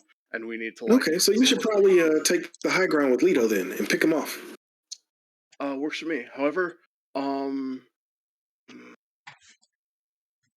I want to stay within you for healing range, so I'm gonna stay. I'm gonna stay just a little bit back, because Okay, I want to okay. make sure that you're safe. But Thank I'm you. gonna cover you from behind, and we'll take it from here. Because I can be handy with a rapier, even if I'm nowhere near as good as your flaming sword. Grins. All right, sounds good. Okay, so And I'd like to give him an inspiration with that. sounds good. So while we are still on this page, everyone give me initiative, and I will manually put it in once we switch over. Okay. Here I could. Oh yeah, I got you. Okay. Yeah, I have to. Okay, I understand. Uh, Woo-hoo. ooh, nice. Ooh, very nice. Okay, so we got Gully 18.6. We got Deacon. Oh no, Mm-hmm. Lido. Damn, Lido. Nice. 23.16. And Deacon at a straight 23. All right.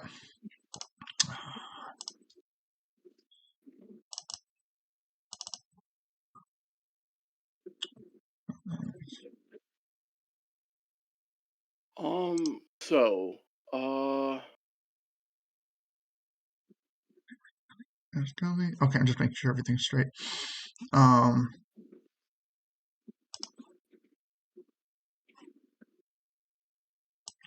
right, so as you guys start to land the on the ground in Hyrule Castle, well, in Hyrule Field. I was hoping we could land like next to the guards, like kind of by the drawbridge, and then I was gonna have Chimkin fly up and basically try and sit next to Leto if I could do that. Absolutely. And actually, as we dismount, I'm gonna do one final little spell thing.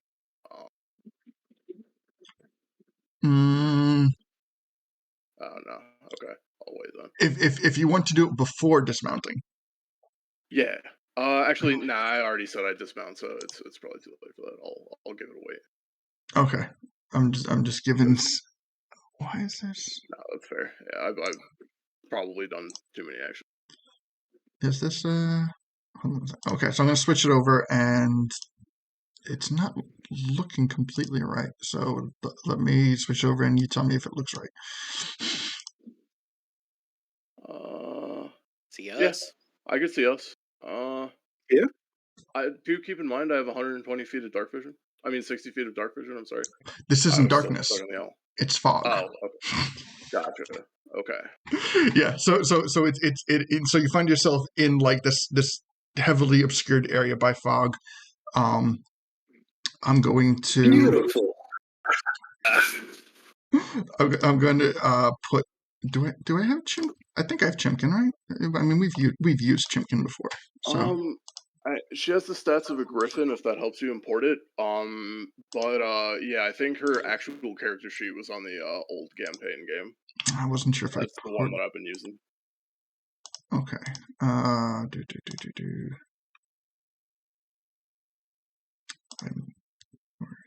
Characters. Okay, yeah. I keep meaning to port Chimkin over. So what I'll do is I'll port over the token, and we'll just, because you have the stats, right? The Griffin stats. Yeah, I can honestly just use the stats. Yeah. I have the majority of them memorized by now. And just to explain, she has the +2 strength because she has the Goron armor barding and all that. So it's explaining why that looks different. So. All right. So, and Chimkin is a size large, right? All right. So let me just make Chimkin a little bit smaller, and then we will get going.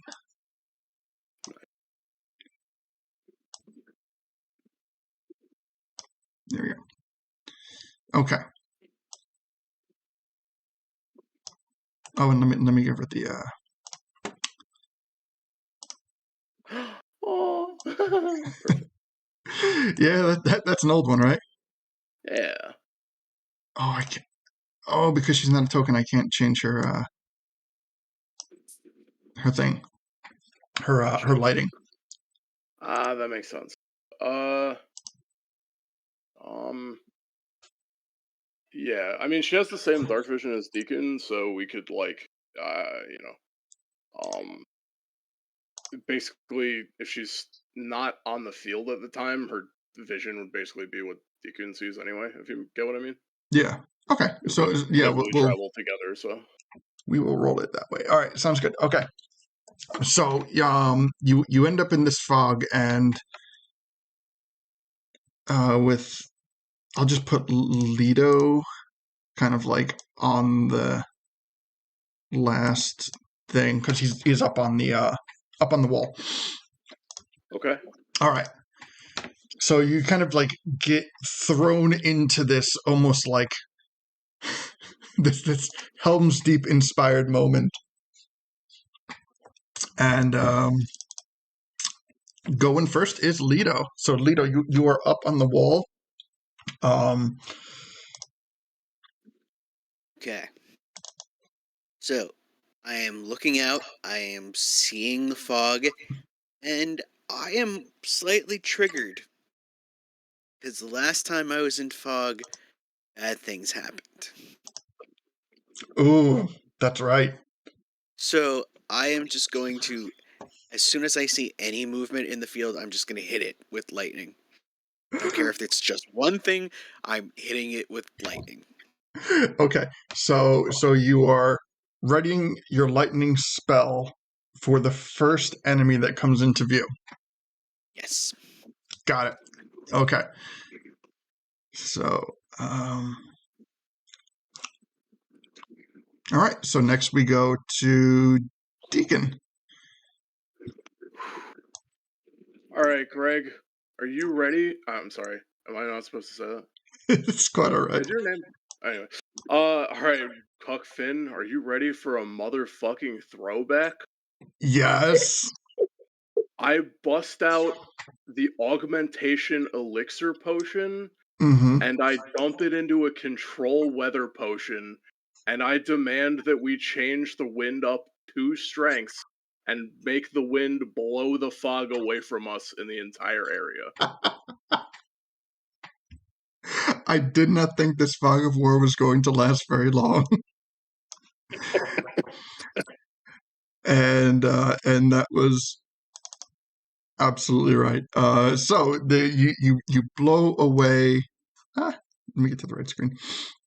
You blow away this fog, and And just as dramatically, it ruffles Chimkin's feathers, my hat, and you can hear the wind whistle through Gully's armor. dynamic lighting. Not that I'm complaining, but that definitely took away some coolness that Gully was about to use. Sorry, bro. All right, and all right. So this is what you see in the night air. I have a question. Yes. It's OMG. it's a mechanical question due to the fact that when I summon Call Lightning, it basically creates clouds overhead. Hmm. Are they blown away too? Um. I don't think that's how that works.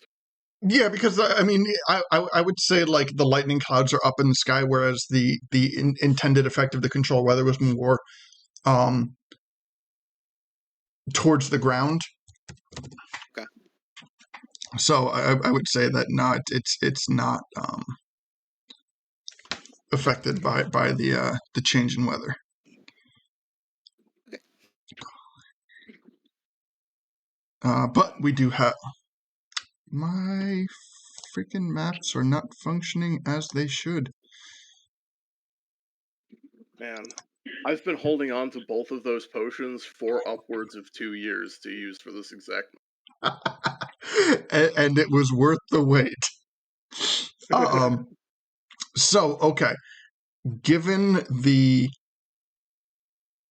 length of the call light, the distance, the range of the call lightning spell, I would say that you are within reach of being up on the castle wall with your held action. You can reach the first line of offense, which are Moblins, and give me a ping on where you would like your held action to be triggered. I guess that would probably be the closest one that I see. Okay, so we're gonna hit the surrounding ones. Yes. All right, gotcha. And you know what? Hold on. I'm going to refresh my second page, and hopefully it'll give me a better map.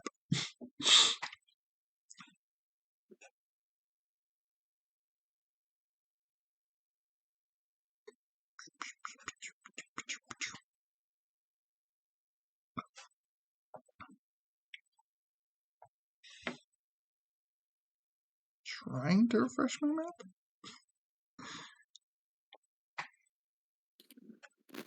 Okay, it's coming up. Oh, also, I appear to have been removed from the map along with the fog of war. You know what? I've blown myself out of the narrative. Now that the fog of war is, you know what? Now that the fog of war is gone, I don't even know if I need. Let me just rejoin this as a GM. I don't think I need my second page. So I'm going to take that down so I'm not stressing out my computer so much, and now it should function more properly.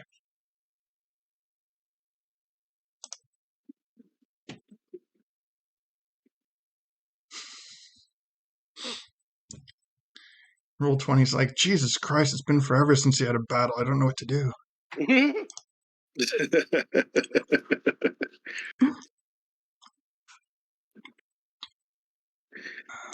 Oh, crap.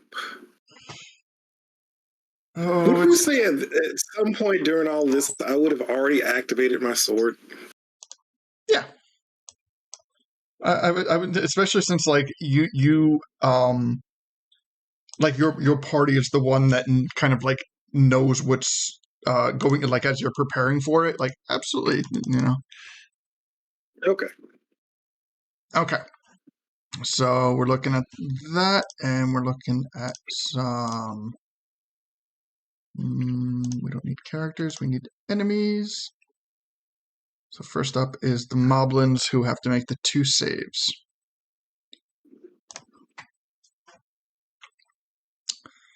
We're going upper and lower.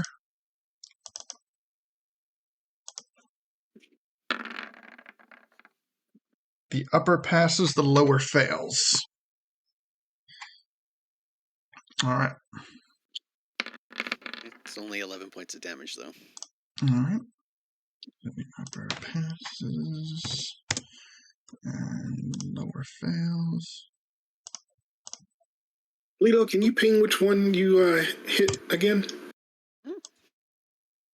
Do-do-do. Okay, right there. Okay. Okay. So let me get you guys back on the map, because I'm not sure where you guys went. Wait, you know what? Yeah, I noticed that they disappeared. I was There like, we oh, go. I'm all by myself. It was a layer issue. Okay, there we go. I put that on the map, and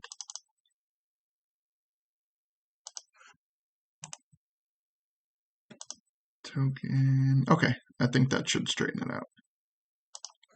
All right, there we go.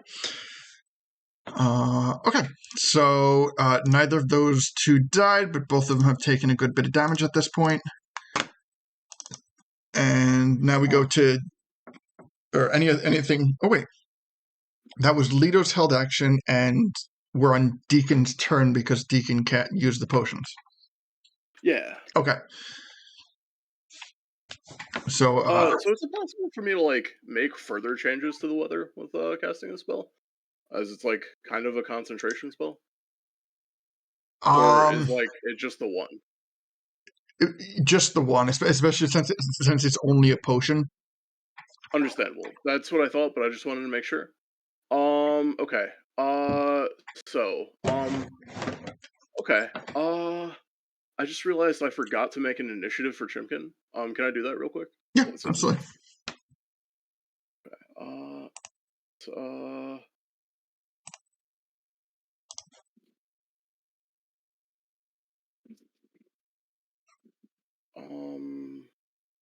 oh wow, that's a lot.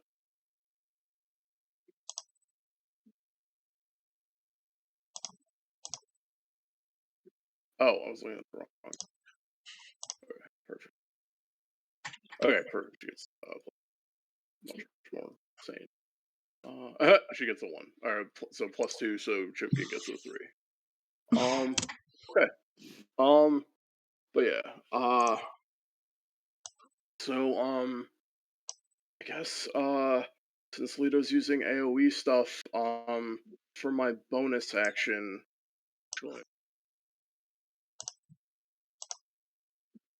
sorry, I kind of forgot to properly think about what I would do with my bonus action. Quite I alright. think I just have to like check my inventory to see if I still have any kind of bow, since I gave away my Kakariko bow.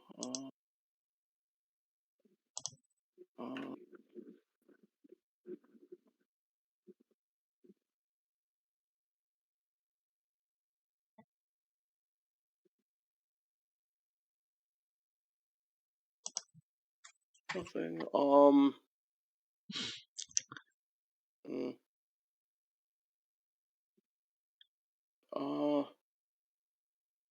What I'm gonna do is I'm gonna give Chimkin an inspiration just as like a backup in case we start needing that down the line.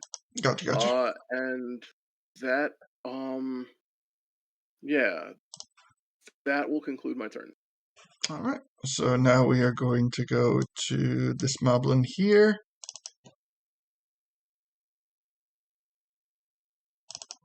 He's going to come in.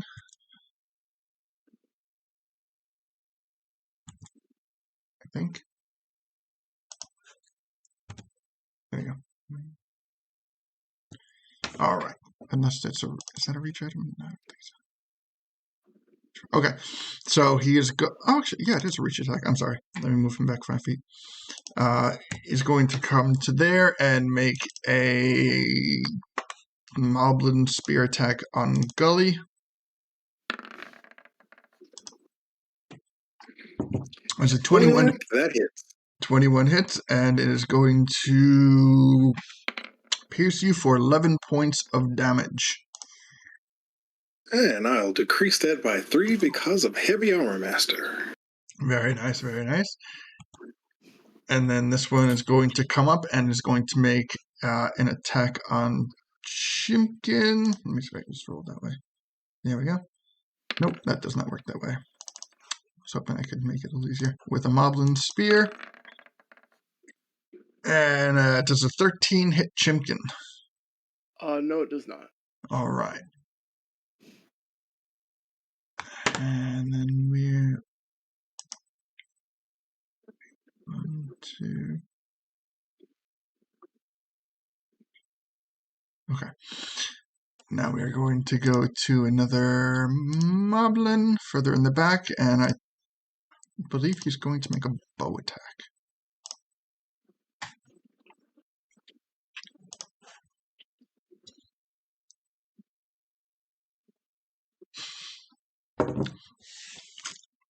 Usually this is not something everybody would be seeing, but I think I'm overly stressing out my computer, and I would rather that the viewership see a little bit that they're not supposed to see, rather than me crash the computer in the middle of a broadcast. Okay, so it is going to make 2. Which one are we looking at? At Deacon, 2 short bow attacks. Hit me with your best shot. 22 and a 21. Okay, let me. I think those both hit me. Let me. Well, you did say. Yeah. You said it's best shot, so yeah. I'm okay with this. Sorry, I'm just checking. I forgot to. It occurs to me that I just forgot that I have a new armor class now. I forgot what that was. Okay, 17 plus. Okay. No, okay, that's active. Yeah, those hit me. Okay, those both hit. All right. So one is going to be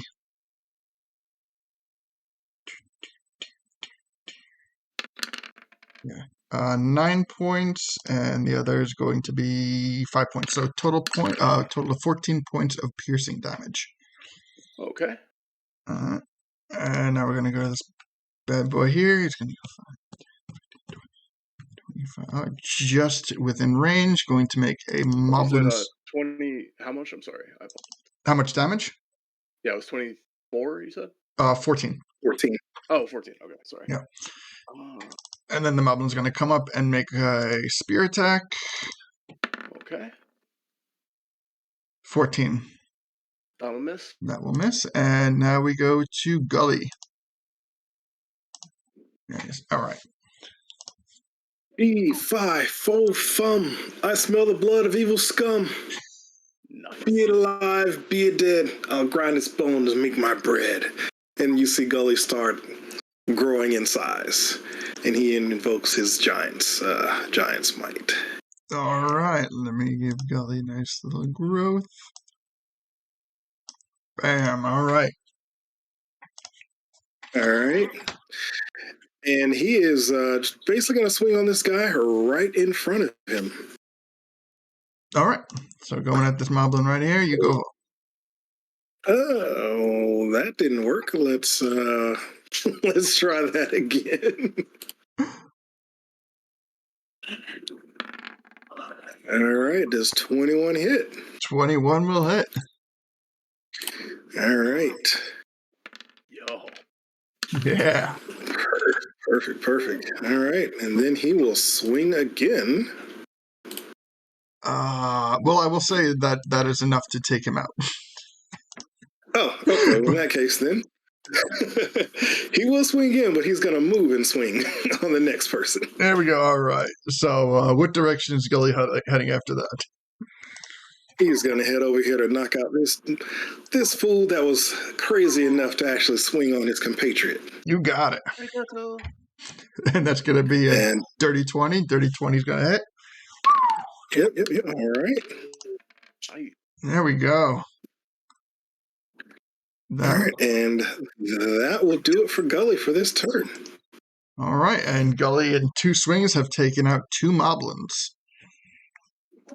All right. All right, and you can hear. What languages do you guys speak? Common, Zoran, and Deku. Okay, no. What about Gully and Lita? Ancient Common, Dekun, Draconic, Gerudo, and Zorn. Nope. And what about Gully?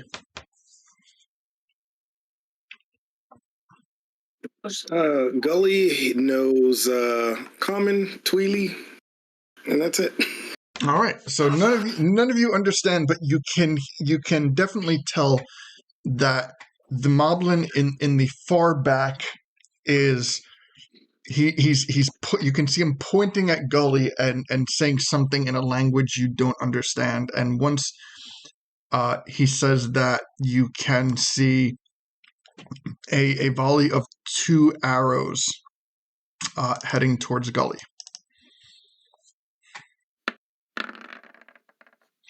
There's a 14 and a 16. They will both miss. All right, and now we're going to go to this guy here. And he...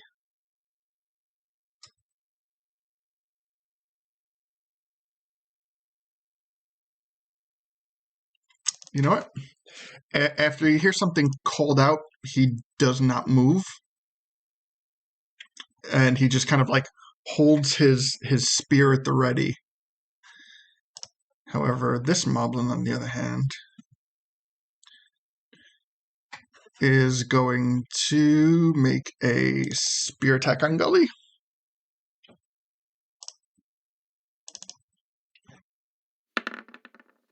Mm, 18.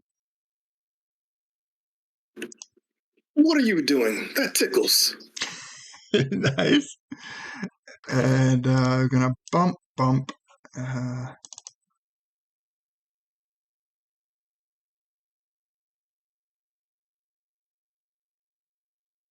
All right, we are going to see a short bow attack on Gully come from the back of the line.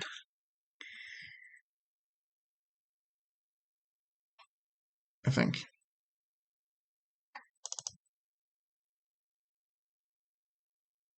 Oh, it's asking me if I want to. And the first is a 19, and the second is less than that even. All right. And let's see, which one are we looking at now? It's Moblin. Bam. They're all just The lesser moblins are just swarming at this point. Not even close. Bam, bam, bam. You know what? This one's going to make a multi-attack on Chimkin. 16 and a 22. The 16 misses, the 22 hits. Which one did that? That is this one over here. The upper one. Okay, and Chimkin is Chimkin's. Never mind. I'll let it go. Never mind. Okay, that's 11 points to Chimkin. Okay. And bump, bump, bump. We'll save his squirreliness for big hits. Hell yeah. Sounds good. All right, now we're going for another spear attack on Gully. And nope. And this guy is going to spear attack Chimkin. Okay.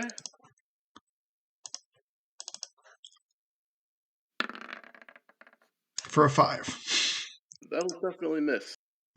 All right, and now we're going to go to Chimkin, and then we go back to top of the order. Okay.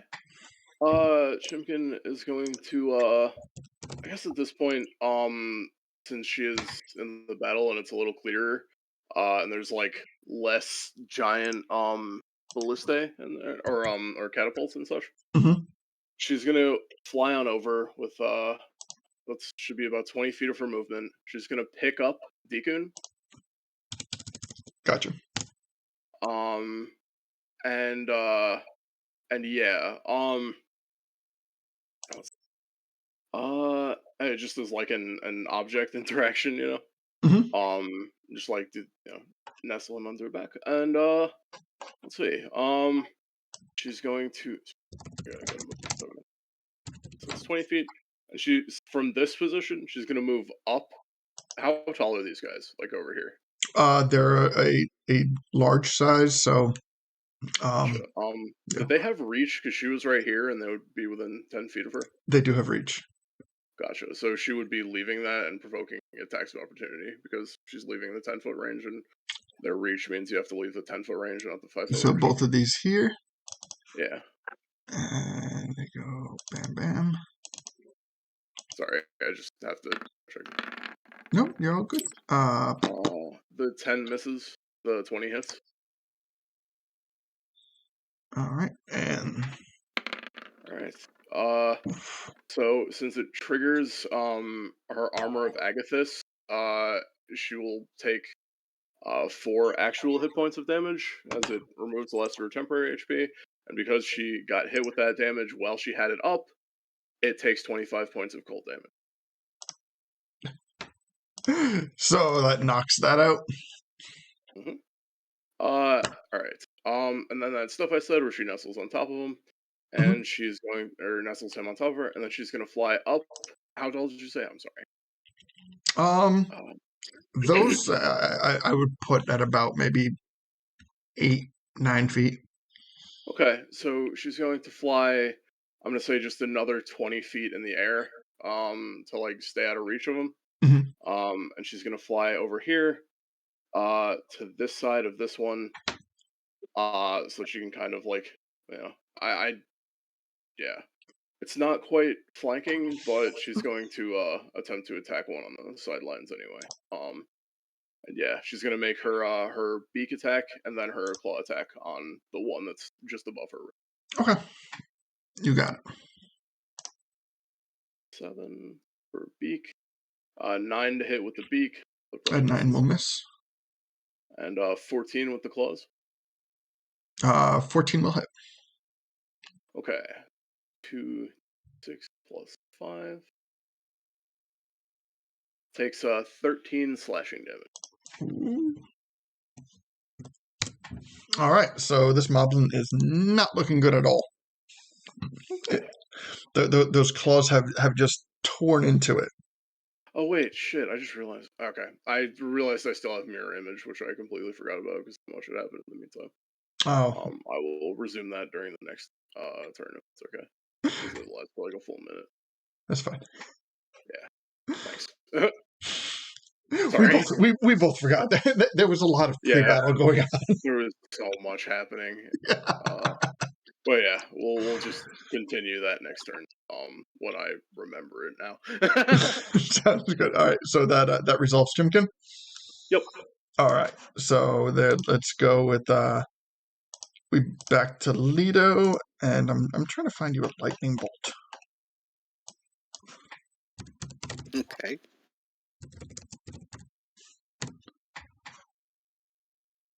For your call lightning spell, but I assume you want to move it. Yeah. This will work. All right, so let me give you control of it.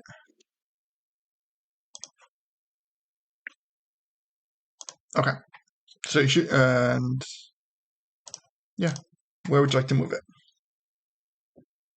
Let's see. Right there. Let's put it right there. Right. What is the range that you can move it?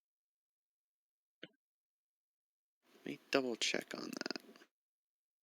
I think it's 100 and I know It's the 120 feet that I can move it around. But is there anything? is there a limit? No. It just says a bolt bound wherever you basically choose. No. You target the same point or any other point. You just have to use an action to call it down. Damn, that is sweet. Pretty lit.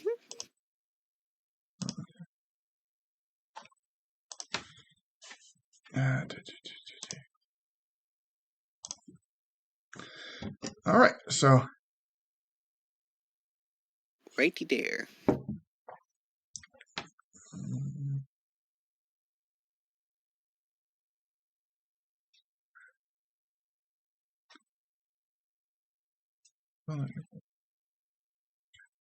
yeah,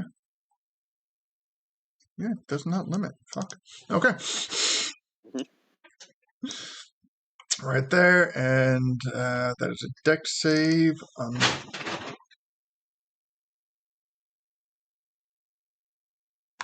We'll go to the upper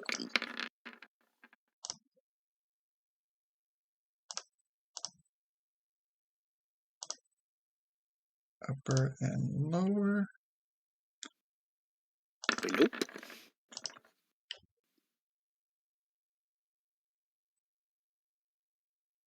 No. Yeah, we'll go with the 1 and the 14. All right, so we're doing full damage. That's 27 lightning damage.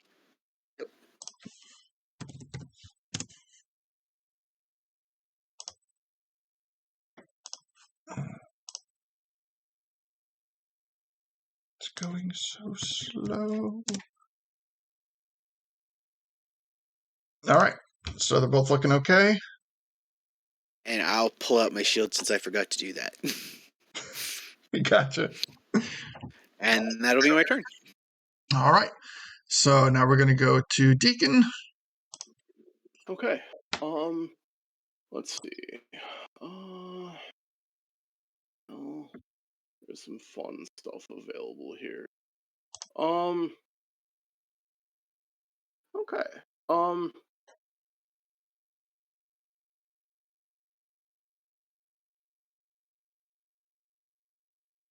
Huh.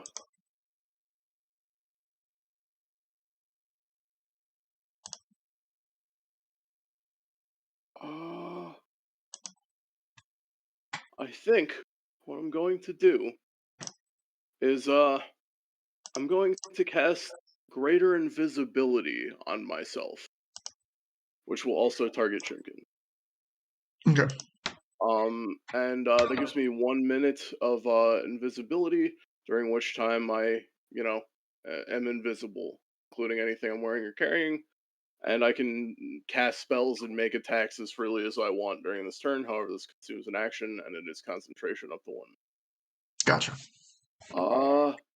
And let's see. For my bonus action, I don't actually have anything I can do this turn. So, that'll end my turn. Yeah, actually, huh.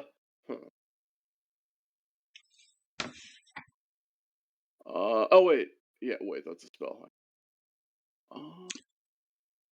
Yeah, I had my turn. All right, sounds good. So now Gully is the only one left visible on the field. Oh wait, right, my incantation. I like this one. I think.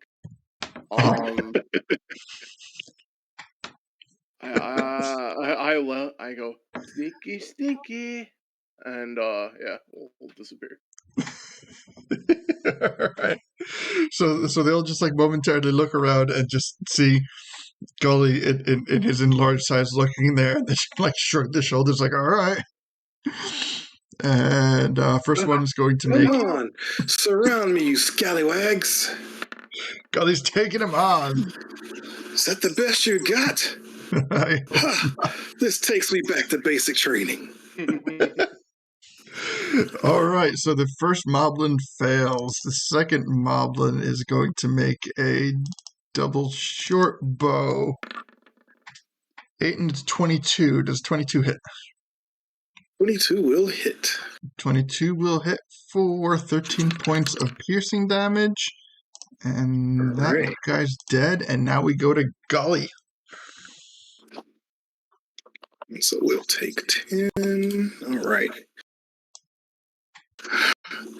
Is that the best you guys have? Oh my God.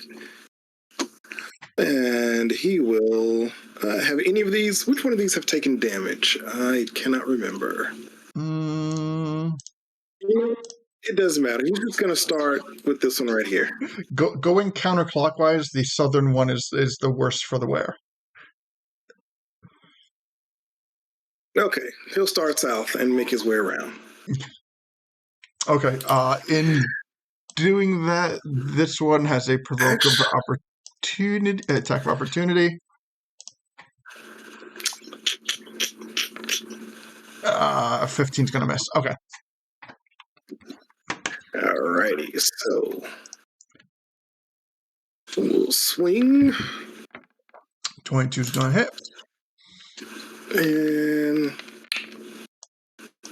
get out of here. That'll do it. that only had 2 hit points. Alright, and he will swing on this next one. Alright.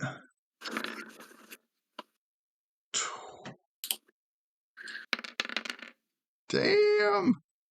22 for 21 points of damage. Yep, that's going to do it on that one. All right, and he will come to this one, and bonus action, smack him with the shield.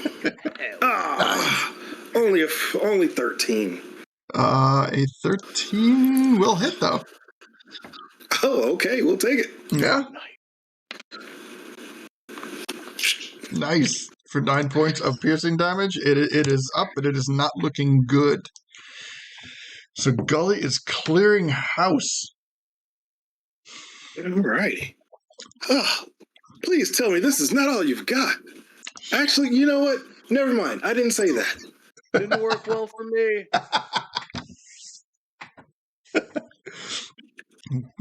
Gully thinks he's freaking Brock Lesnar at the Royal Rumble or something. And that will end Gully's turn. All right, so we are coming with a double short bow attack from the Moblins in the back. 15 and 22. I believe the 22 will hit. Which one in the back did that? The middle one. The middle one? Yep. Just out of range. Okay. Only 9 points of piercing damage as something the guy in the back calls out, and the Moblins start to progress forward. Keep in mind the 4 times That's right. Every spot is. I completely forgot about that. So every block is 20 feet, right? Yes, every block is 20 feet. Okay. So they're creeping up, and that guy's dead, and this guy is creeping up.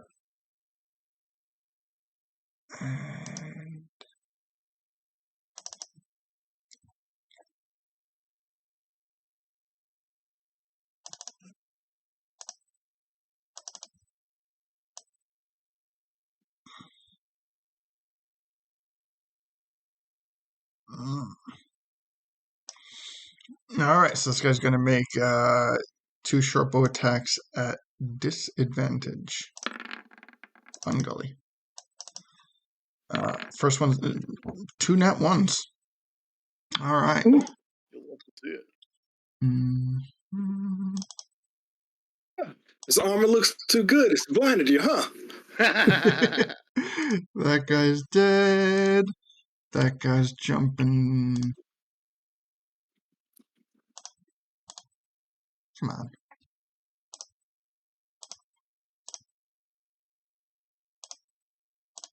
Did it freeze up on me? Yeah, it freeze up. I think it. Oh, no, it didn't freeze up. I'm just using the wrong thing. There we go. Okay. So that guy's going to bump up. There it is. And another Moblin double short bow attack. 17 on Gully. No. No, I don't think so. No. All right. So that guy bumps up. I assumed you'd be bad at fighting, but clearly I've overestimated you. That guy's gonna bump up. That guy's bump up. Let's see how many of these guys are still alive. That guy's dead. And this guy's going to. We have a Moblin that's not dead. He's going to make a spear attack on Gully. I think.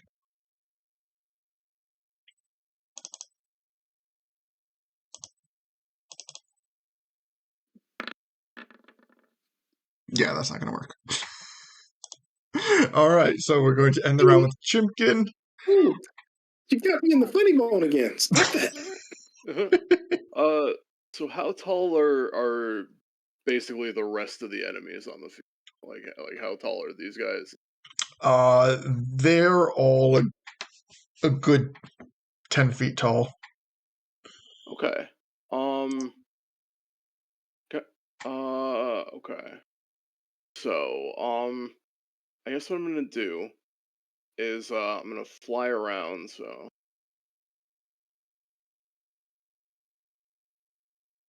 Actually, hang on. I'm gonna fly, yeah, so I'm currently roughly ground level. So I'm gonna fly up diagonally 20 feet until I'm 20 feet in the air. Mhm. And then I'm going to coast.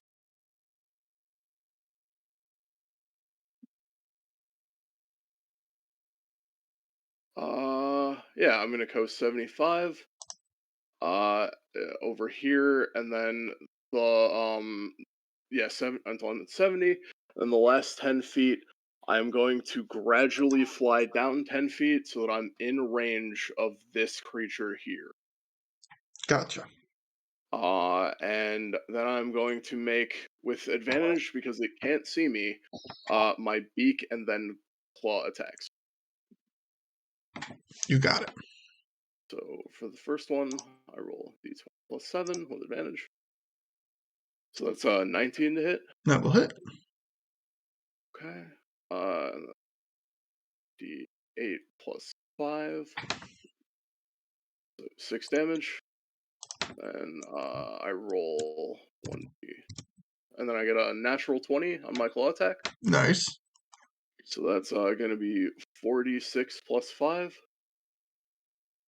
for 24 damage, totaling 30 damage in total. Does it look at all phased by this? No. Excellent. Okay. Yeah. That will conclude Chimkin's turn. Okay. All right. So, I'm trying to. You said you came. You were 20 feet and you came down 10 feet. Yeah, she's like still flying above them. Okay. Got it. Okay. So, and Deacon is on top of Chimkin? Yes. Okay. All right. So now we're going to go to Lido. Same as the first. All right. Same targets? They haven't moved, so yeah. Well, they've moved a little bit. They're still in the same range, though. Yeah.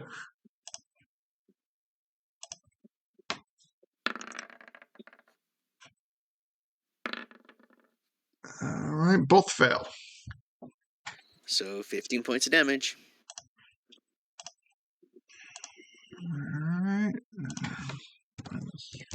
15.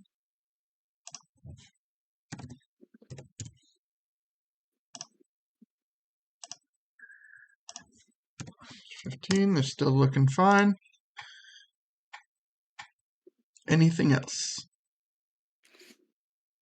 They have no bonus action, so no. All right. Sounds good. All right. Now we're going to bump to Deacon. Okay.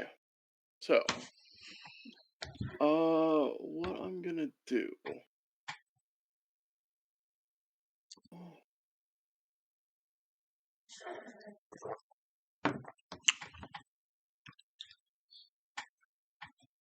Well, the fact that they're not phased, admittedly, has me worried.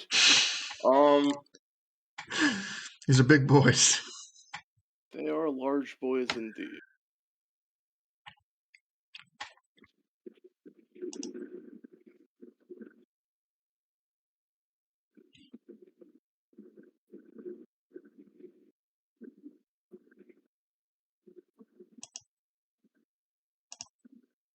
You know what time it is? I think you know what time it is. Oh yeah. Lay it on. Let me find.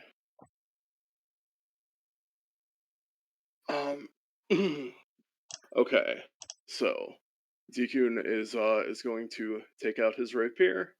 And he's going to just kind of hold it across his heart. And he's going to, as the whipping wind kind of rustles his hat, he's going to say, "A power born from every friend I've walked beside." And I'm going to dramatically point it at the Moblin that is like 10 feet away from me. And of course, none of this is visible because I am still in. I cast Tensor's Transformation. That'll be the end of my turn. All right, you got it. So, do you want me to go through the Tensor's Transformation spiel? You know what? Let me check something.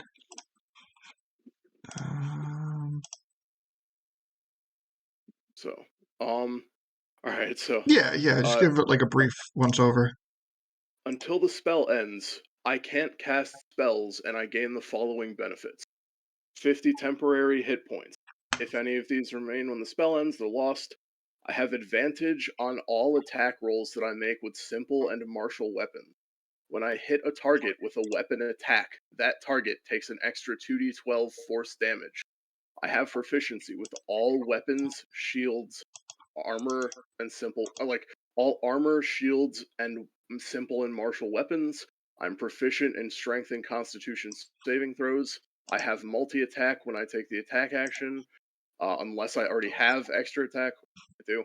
And then once the spell ends, I have to make a DC 15 Constitution saving throw or suffer a level of exhaustion. All right. And also, all of that also applies to Chimkin because of my Find Greater Steed ability. Wild Side. Oh, Okay. And on top of that, you are invisible. and I have mirror image going. And mirror image. I don't know how that works. Actually, it's concentration, so I'm now no longer invisible. But yeah, I just realized that. So, Wait, what's yeah. concentration? Greater invisibility. So this tensor's transformation is also concentration. So like once it drops, like once I cast the spell, I'm visible again. But like It doesn't not say. during the casting. It doesn't say Okay. concentration. Great invisibility is tensor transformation. Yeah, Concentration. Concentration. I think I maybe just made an error. I'm almost certain it's transformation. Yeah, it's concentration. It's 10 minutes. I'm sorry. I must have just missed that in the thing. But yeah. Oh yeah, it got misentered. I don't know why it's showing like a spell save DC because that's like not part of it. So I just misentered it. But yeah, it's like concentration 10 minutes. Okay, so you are now visible. Yes. Okay. Yeah. And faintly glowing, I suppose. You've gone Super Saiyan Deacon. Exactly. I have gone super DQ. Okay, yeah, okay, there, okay, there it is for okay, yeah, concentration up to 10 minutes. So the invisibility fails, but the Yes. invisibility subsides, but the attacks made will still be at disadvantage. Exactly. Well, no. No. Well, no. I just make my attacks with advantage now. Oh, okay. Right. It's the mirror image that makes them attack different copies, which is much more complicated, and we'll get to that if you hit me. Well, I'll be straight up. It's going to happen. At least for that. I'm just saying it's That's easier okay. to explain once. Yeah. Okay. All right. So let me scoot over to the battle stuff. And that okay. So that wraps up Deacon's turn, right? Or no? I think it does. I don't think I have a bonus action I can take. So yeah. Okay. So I'm gonna try to run this on two screens again, and if I can't run on two screens, I'll just cut the other screen again. So we're gonna have a Moblin, and it's going to be making a spear attack on Gully. That's gone crit. Gully is going to use Runic Shield and make him re-roll. Ah, nice. I prematurely rolled damage.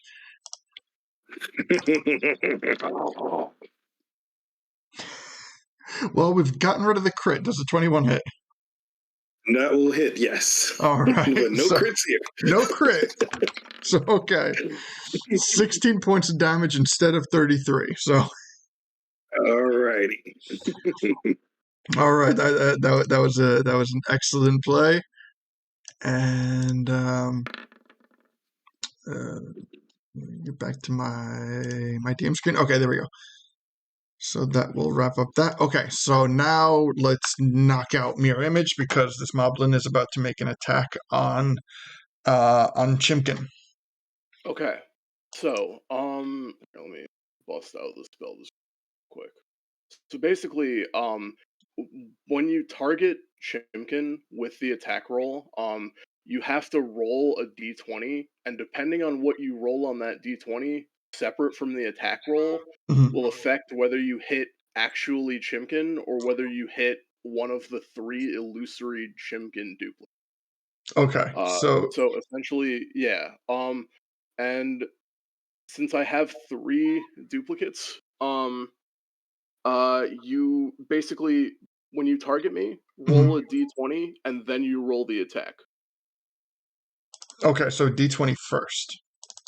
Yes. Okay. That's a 19. Okay, so yeah. Oh wait, apparently I roll, but still, it's a 19. So I roll. So it changes the attack's target to a duplicate, which has an AC equal to 10 plus the my dexterity modifier. I believe the intention is that it is not technically my dexterity modifier, but Chimkin's dexterity modifier in this instance. Right. Which would be significantly lesser. So it is 10 plus 2 for 12. So you have to roll a 12. And if you roll a 12 on the attack roll, that duplicate is destroyed. Okay, so I don't basically, even have to roll for damage. Right, yeah. Okay, so it's like hit or not hit. Okay. Yeah, it's destroyed if it takes any damage, but only by an attack that hits it. So it misses the duplicate, and in fact, the duplicate remains. Okay. Because it hasn't successfully hit anything. So in multi-attack, do I need to roll an additional d20 counting as a separate attack, or? Yes, for every single attack that you make. Okay. Against either me or Chimkin. All right. So for the follow-up multi-attack, it's a 6. Okay. 6 or higher, that allows it to be a duplicate. All right, and then hitting the spear again. All right, it destroys 1 duplicate. All right. Try to wait a little less. Gotcha. And I think that will wrap up its turn, and we go to Gully with 2 Moblins left surrounding him. Alrighty, so Gully is going to go ahead and swing on this first fool that's still next to him. Gee, please.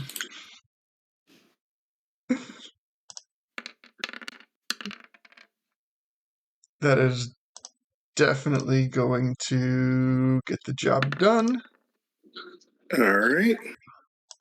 And he will... Oh, wrong tool. He will sidestep over and swing on the next one. A 15 will hit for 20 points, and it is it's still up, but it's not looking good.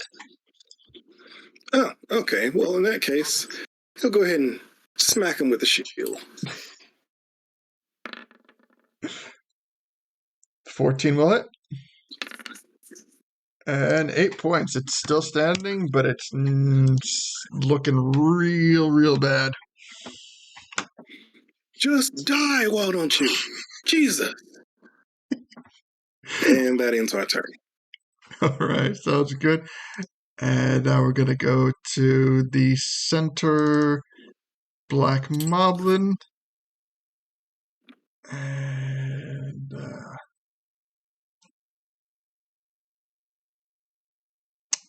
you know what? It's going to make a short bow attack on Chimkin.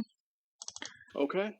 So I'm going to roll the d8 because technically I'm supposed to roll it. That's Okay. more fun that way. You got it? I mean, the d20, I have to get above an 8 or higher. Okay, I got a 16. So it's going to target one of Chimkin, you said? Correct. Her duplicates. Oh, wait, I hit the wrong button. I meant to short bow. There we go. Okay, 24 to hit. Okay. So we're down to... And we're down to 1 more, and it's going to multi-attack again on Chimkin. Mm-hmm. As at this point, this is the only progress that they're able to discern. Fair. Sorry, here. I have to roll. Let me check what... Okay. So I believe it's an 11 or higher for the third duplicate. Yeah. All right. So, yeah. That is her additional one. Short bow attack, 16. So That'll get rid of the other duplicate. We are down to Chimkin. No more... So question, does Deacon still have the mirror images? Yes. He has his own separate ones. So theoretically, there's 1 Chimkin, and there's like 3 additional floating Deacons.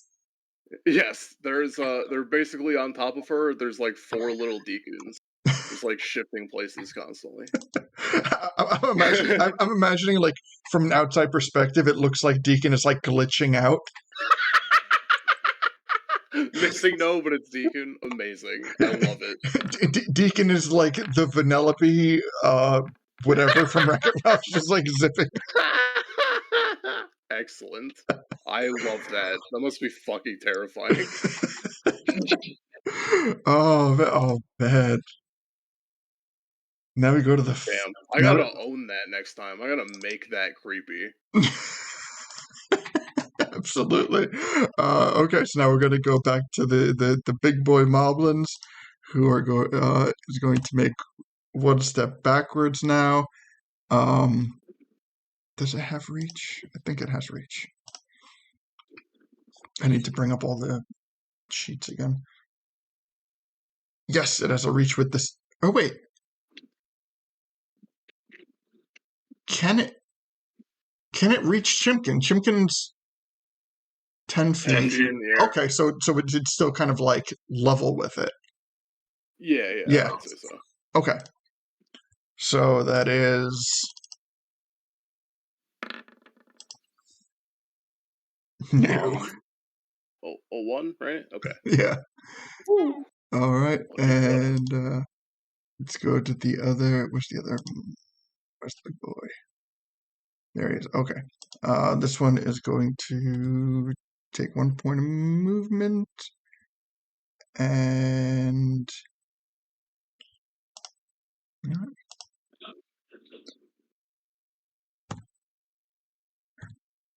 we go. And this guy is going to straight up attack Deacon. Which guy? I'm sorry. The boss at the end. Ooh, okay.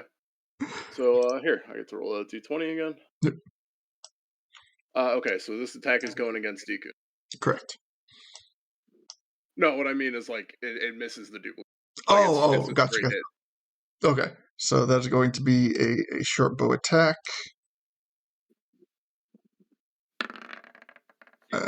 That does not breach my armor class, so it misses entirely. Got it. All right, and one more time, give me another roll. Is it multi-attacks? 17. It's hitting a duplicate. All right, attacking on a duplicate. It misses the duplicate's armor class, which would be higher because it's me also. So yeah. Oh, that's the right. duplicate survives. All right, so There's still 3 extra deacons. Okay, so you can see that there's visible frustration on this thing's face. As we go to another big boy who creeps, and another. Let's see what kind of distance we're looking at. All right, taking a short bow attack. Yep, short bow attack on Gully. That's no dice.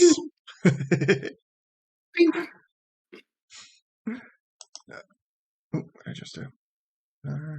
There. That's where okay. So this guy this guy is going to, there we go. Creep there. Creep there. this movement speed is just killing these poor guys. Thank you. This one is going to bam, and he. There he is.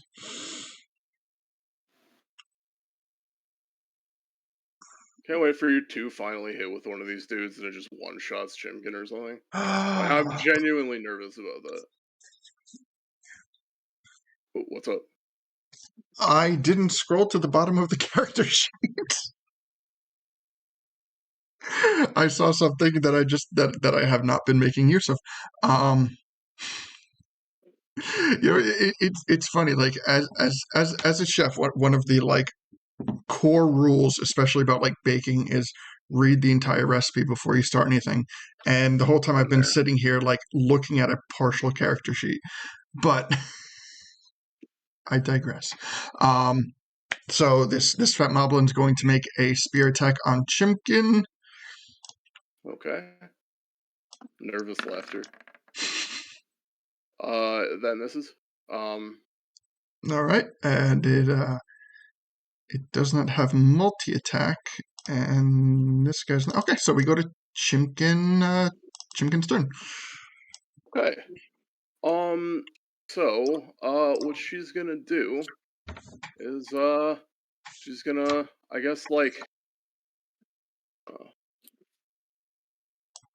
Hmm.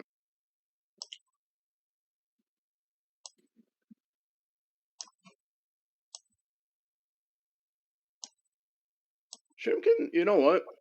She is she is in a bad, like, these guys all have reach, right? Um, they have either reach or ranged weapons. Let me give a quick check. To answer more Well, specifically. ranged weapons can't make attacks of opportunity, so Oh yeah. I'm just kind of like expressing like what you have seen so far. gotcha. Okay, Appreciate it. so these guys here have only used short bows. This guy has only used a short bow, but these pink guys, their weapons do have range Gotcha. Okay, or doke. reach.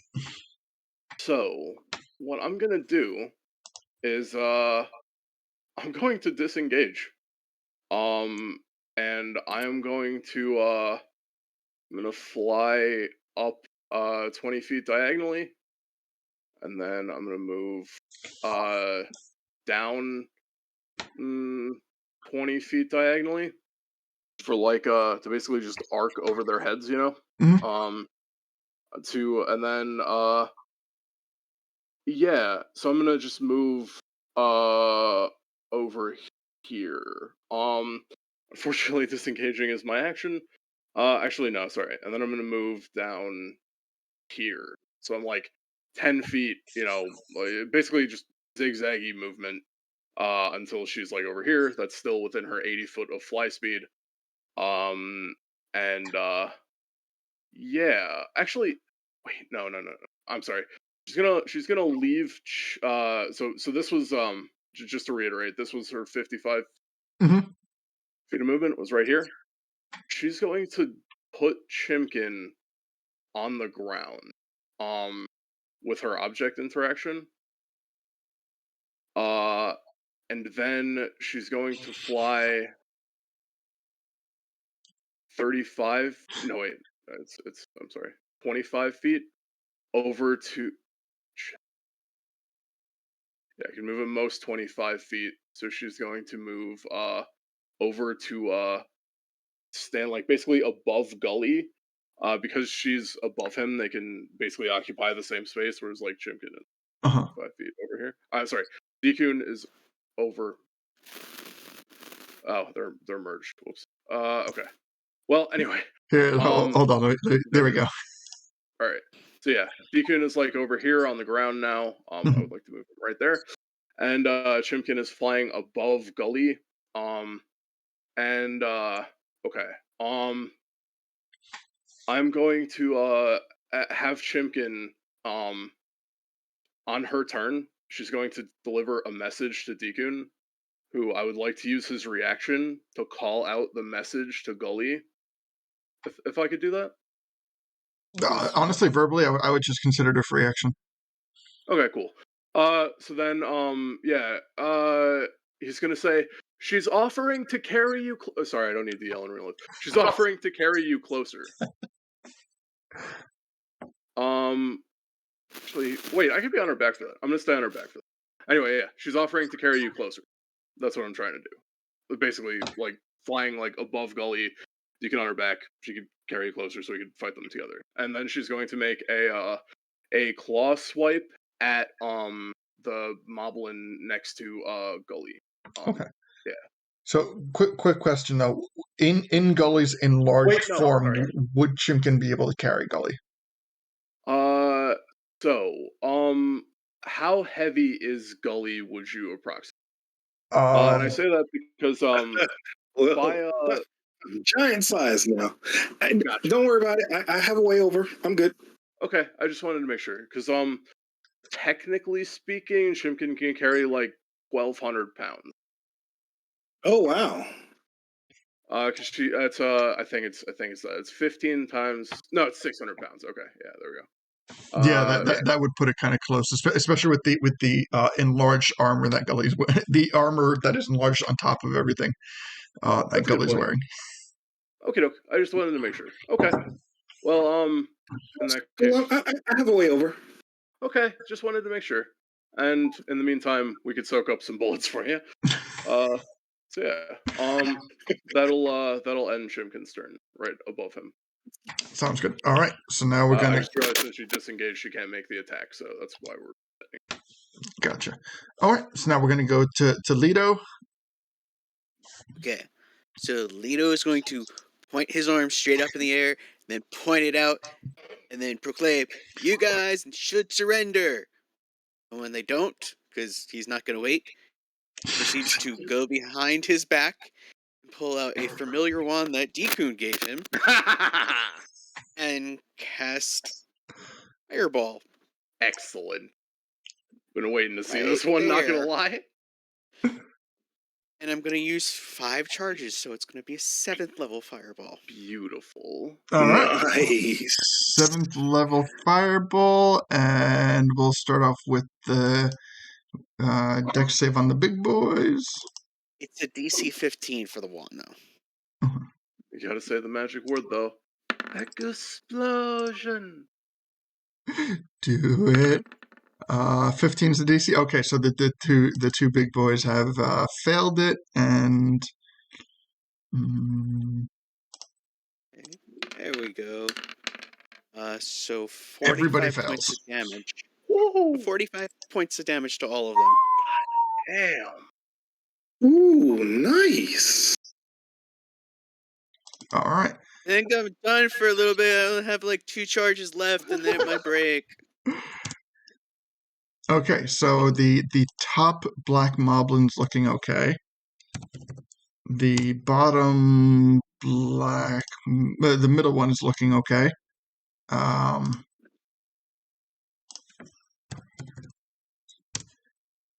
The pink, both pink moblins are looking okay. They have not begun to look worse for the wear yet.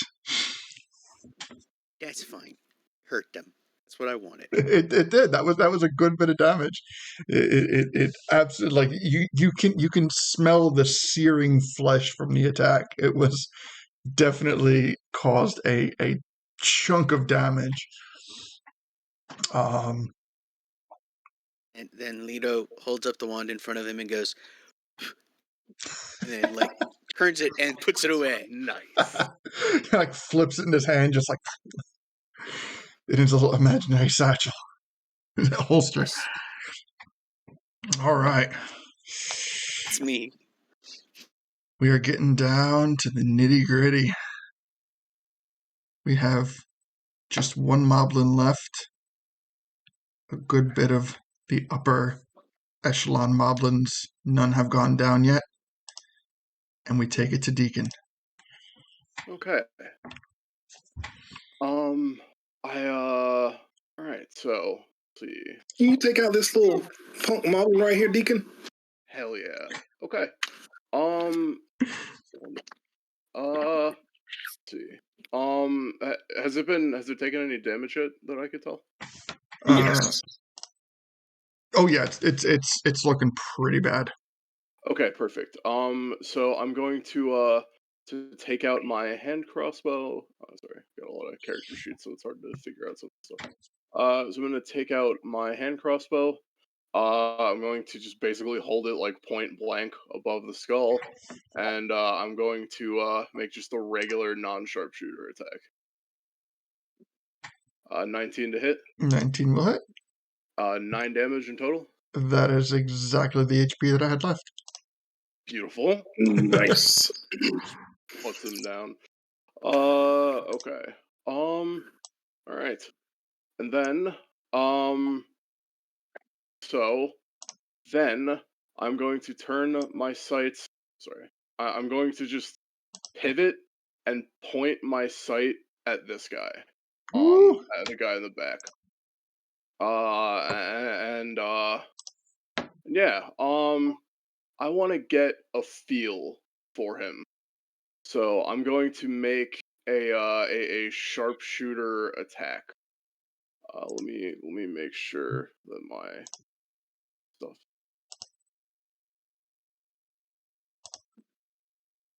Wait, whoops. Yeah. Okay. All right. Then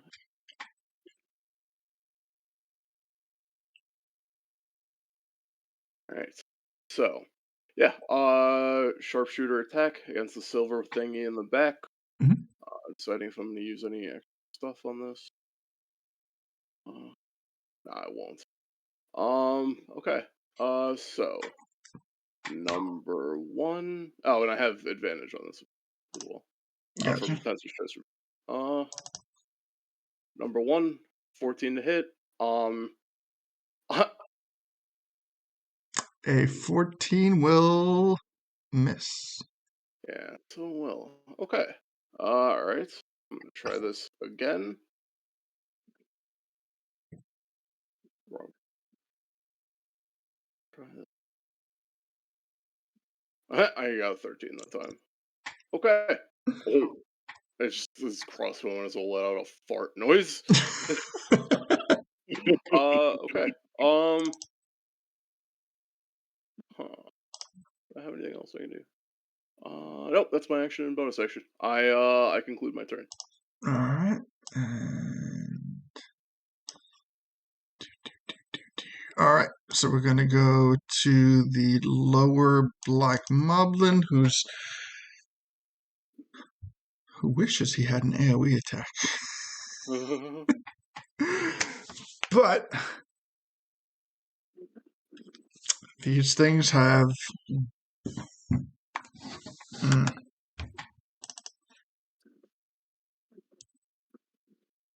you know what? I'm gonna randomize this attack. I'm gonna roll D6, 1, 2 Deacon, 3, 4 Chimkin, 5, 6 Gully. Alright, that's a 5. It's a 5. It's making it a short bow, 2 short bow attacks on Gully. And those are gonna miss. Those are definitely gonna miss. And now you know what? It's going to. Oh wait, it's gonna move up by a step. There we go. Okay. Now we go to Gully. All right. Where is the actual barrier for the rough terrain? Where does it start? It's 100 feet, so it's this entire map. Okay. That kind of changes things then. Crapola. Okay. You can always drop it, Deacon. No, I can't. Because it's going to take 20 feet to move 5 feet, right? Right. Okay. And I only have 30, so that won't work. Let me think. What I was going to do is not going to work because I can't move 10 feet. Crap. Sorry.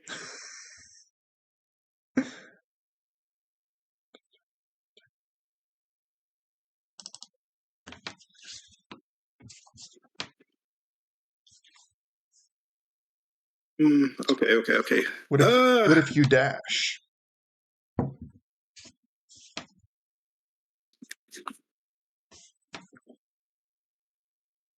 Or would that use up the action that you were needing? I'm sorry. Say again. I had no sound. That's why I was switching headsets. My bad. Oh, okay. I said what if you dash?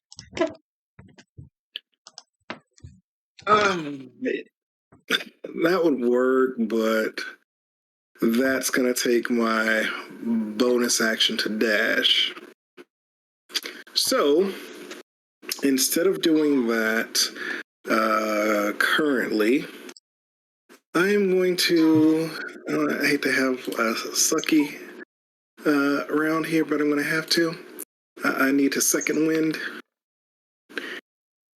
and so that'll be 15 points of health back, and then.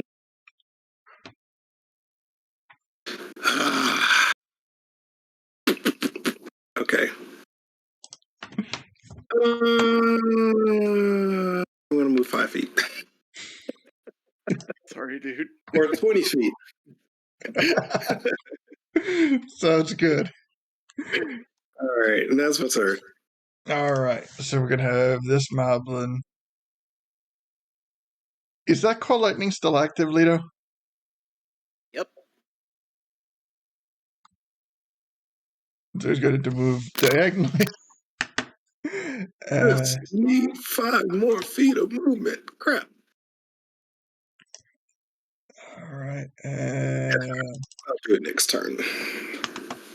so he is going to make a double spear attack on Gully. No. No. These poor, poor things have been rolling like absolute garbage. But that will end the Black Moblin's turn as we go to the Fat Moblin, who just moves. And that one. And silver one is.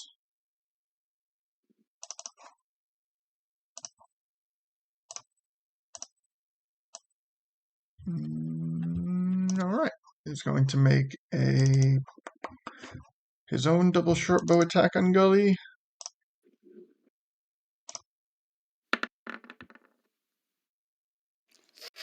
A 12 and a 26 for a crit.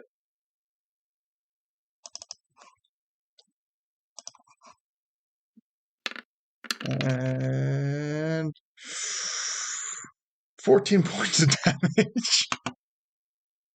Oh, oh my god, that is sad. Wait, who was that to? That was against you.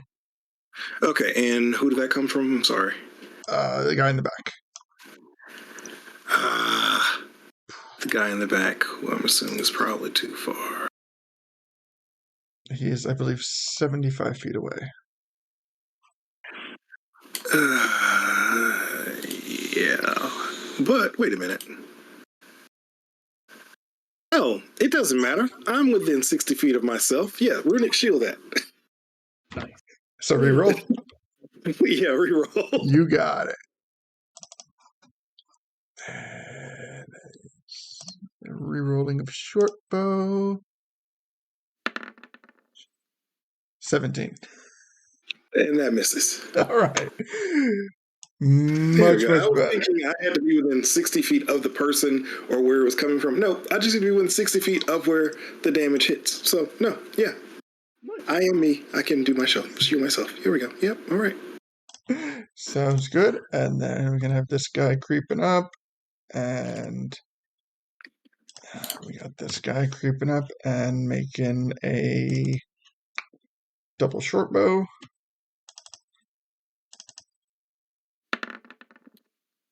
Ooh. Double crit. All right. So the first one against Gully is 16 points. Runic shielding that too, buddy. Those crits, we're definitely runic shielding those. Both of them, or you can. Yep, I only have 2 left, so yep, I'm gonna both crits. Yeah, I'll use both of them. All right, so re-rolling the 2 short bow attacks.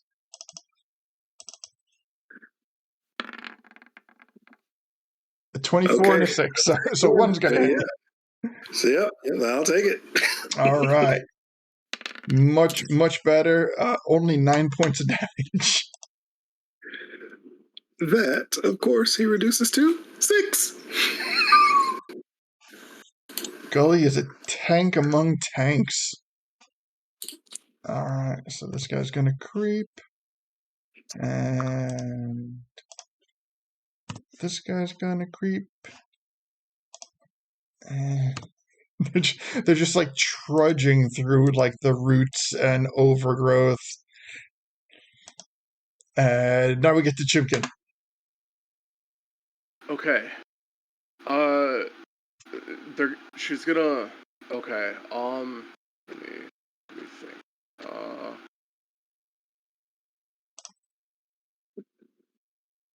So we have ruled out any attempts to lift or carry Gully. I don't know if that would help you. No, he will definitely take it. Okay. Because like I could still like lift, carry, or push something that's like up to 600, like above 600 pounds. I just have to like consume my action and some movement to like do so. Like I could still drag him alongside me at like half speed if I wanted. A big boulder. Yeah. Like I imagine you're literally just like ripping up like a solid foot of like plant life and earth as we like pull you along, like crops will grow here. They have been irrigated. We are plowing the field. But yeah. So how many feet would you like me to pull you closer? I could do up to 40 realistically, Oh, or like in any other kind of direction. You can get me like here. If it lets me ping, it's not letting me ping like because I got the wrong thing. Yeah, because that way it'll still give the other guy, he'll still have to make another round or two movement before he can get to me. So like like here ish. Sounds good. Okay. So I'm going to bring Gully to here with like right here, you said? Yeah. Okay. So yeah, I'm going to attempt to push Gully this 35 feet. I'm gonna which I should be able to do with the push pull drag 5e.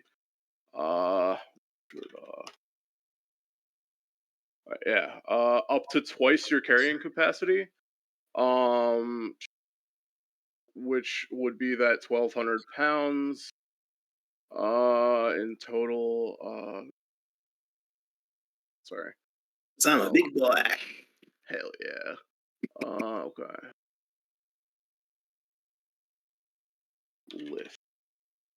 Lifting and carrying. Okay. Yeah. Okay.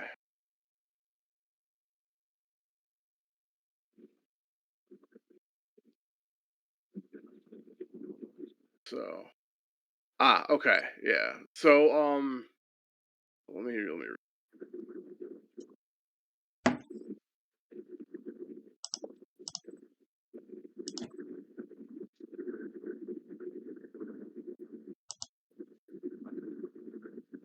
Shit. Okay.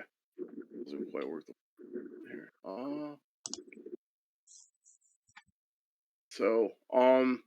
So yeah, are we talking like 600 pounds or above 600 pounds? In Gully's, okay, so you know what? We can sit here. So, given his increase in size, I assume everything is doubled. Gotcha. Makes sense. So the armor alone weighs. Let me see. The armor alone is about 130 pounds, and yeah. So that means so that easily tags it to above 300. Okay, gotcha. Here we go. All right. Sorry, I'm just doing math real quick because this will affect other things I do with spells and such. On the next turn. Okay. So that doesn't work the way that I thought it did. I was remembering the variant rule, which is that your speed drops when you're which usually meant to drop by 10 feet, but this apparently you can push, drag, or lift a weight in pounds up to twice your carrying capacity, and that drops your speed to 5 feet. So, damn. Yeah, I can at most carry you 5 feet, apparently. Sorry for the disappointment. I didn't realize it worked that way. But, I have an idea for next turn. But East, enlarge, reduce. Make me even bigger. Shit. I actually think I have. No, I don't have shit. Okay. I'm sorry. I'm trying to think of something quick.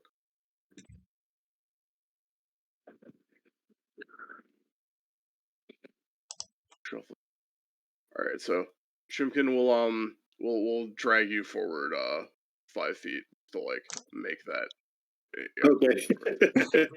Sorry, it's not much, but Hey, that's movement. We're good. But it's an honest day's work. true.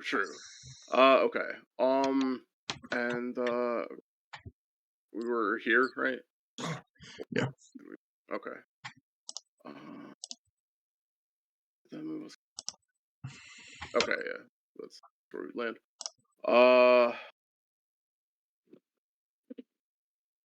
So since that drops her speed to 5 feet, and her speed is 5 feet, and we're lifting her a flying 5 feet, that is the most that her movement can do this turn.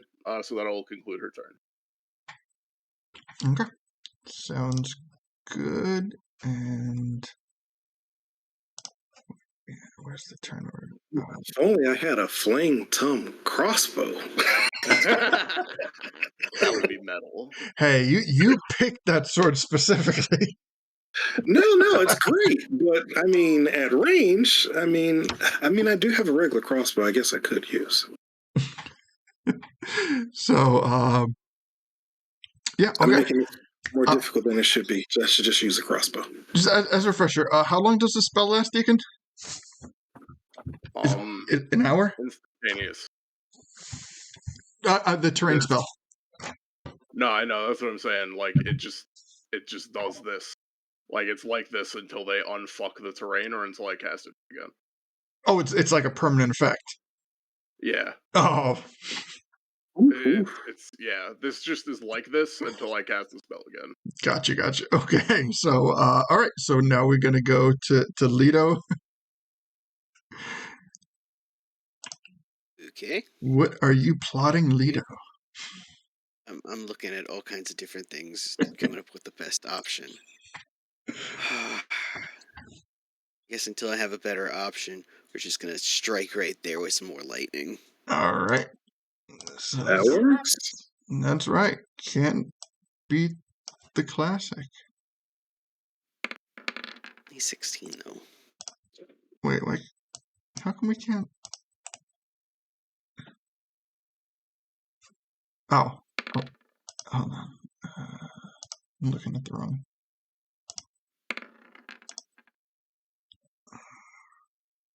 Okay, so let me scoot it over here. And ooh, actually, I might need you to hold on. Let me get an aura on this thing, or a tint or something. I know it's a little late for it, but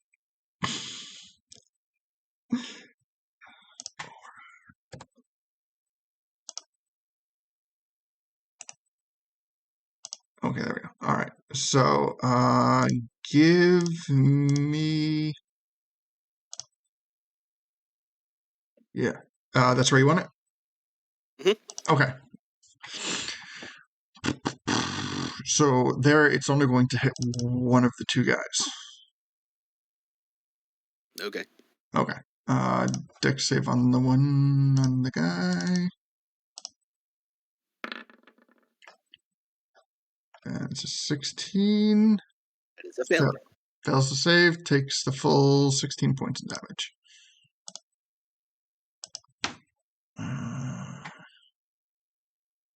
Minus 16. Honestly, I'm not even sure what these guys' original HP is. Let me see. They got to be getting close. Oh yeah, that guy's looking real shabby. Okay.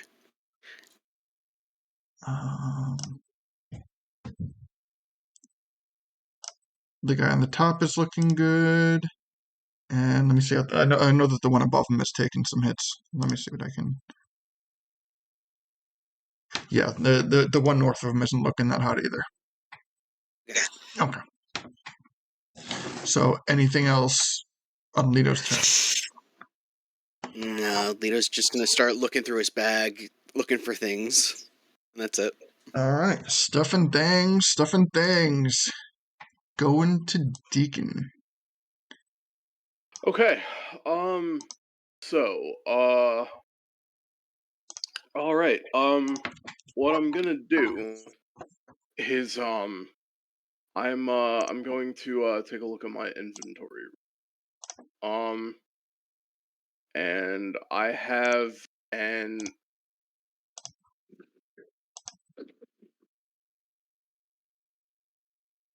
damn, I need to get a bow. Where are you, Kakariko? Oh wait. Okay. So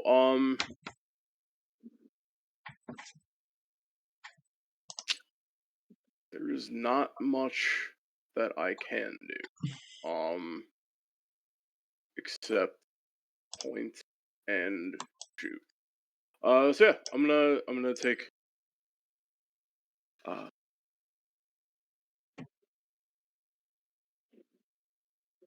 sorry. I was delivered a care package. So I'm gonna just say fuck it, and I'm gonna just like shoot this guy. Because he's like injured somewhat with a sharpshooter crossbow attack. You got it. Just basic. Sorry.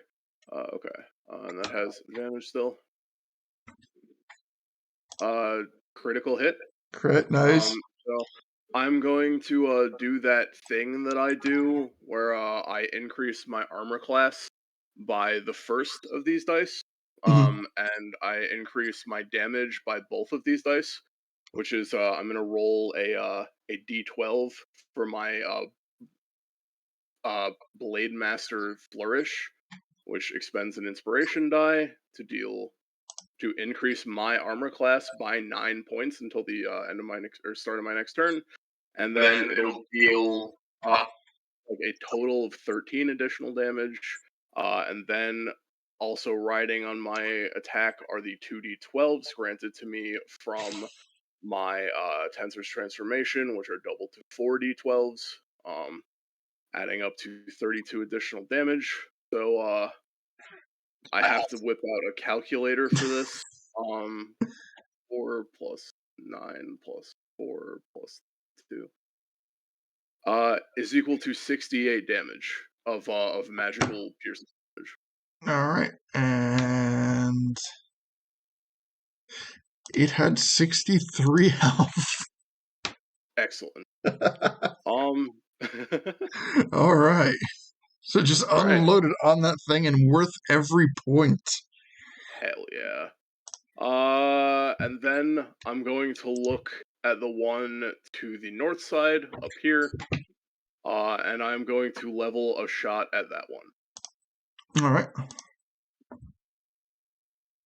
Uh, that one looking a little bit worse than the other Moblin before it took its damage. Okay. 19 to hit. 19 will hit. Okay, so plus 2d12.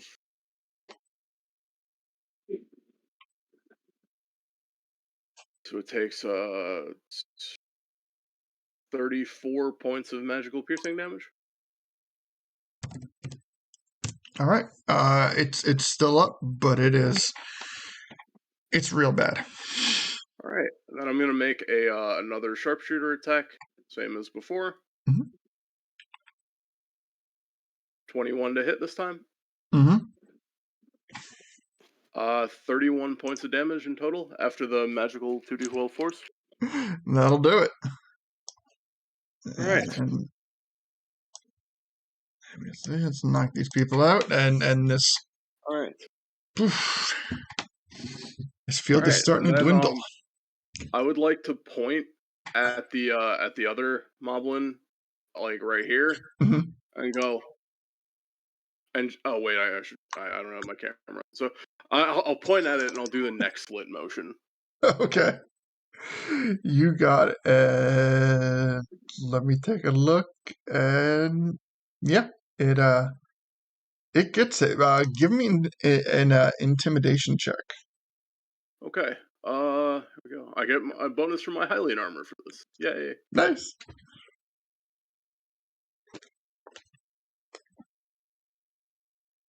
$33. All right. So, you know what? I'm going to say it flees. Do I have a nice flea? Excellent.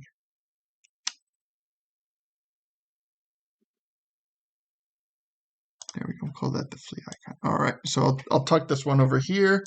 It is considered off the battlefield as it has fled. Nice. Thank you. All right. So, anything else in that turn? That'll be all of my attacks. So that's the end of my turn. All right. Sounds good. And now we're gonna go to Gully. All right. So, because this is on my character sheet, I assumed I had it years ago when I last played. So Still on the counts? double climb, how does that work? Oh, that's a good question. Let me bring it up. I believe I have it tucked in here. I know it has to do with movement speed. Yeah, no, if I remember doing something with my movement speed, I just don't remember if it was a bonus action to do it, if it was an action. I think it doubled my movement. Yeah, hold on. Let me take a look at this. I know there's a performance check that goes along with it.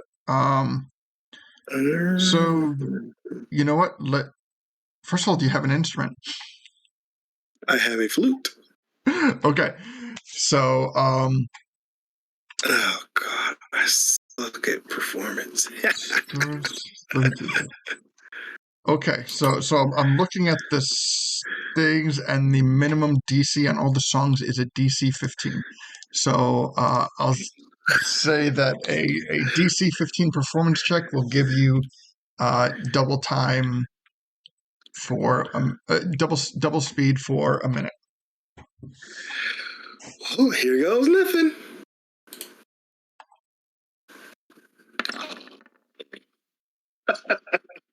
Close. You have D12 inspiration if you want to use it on this.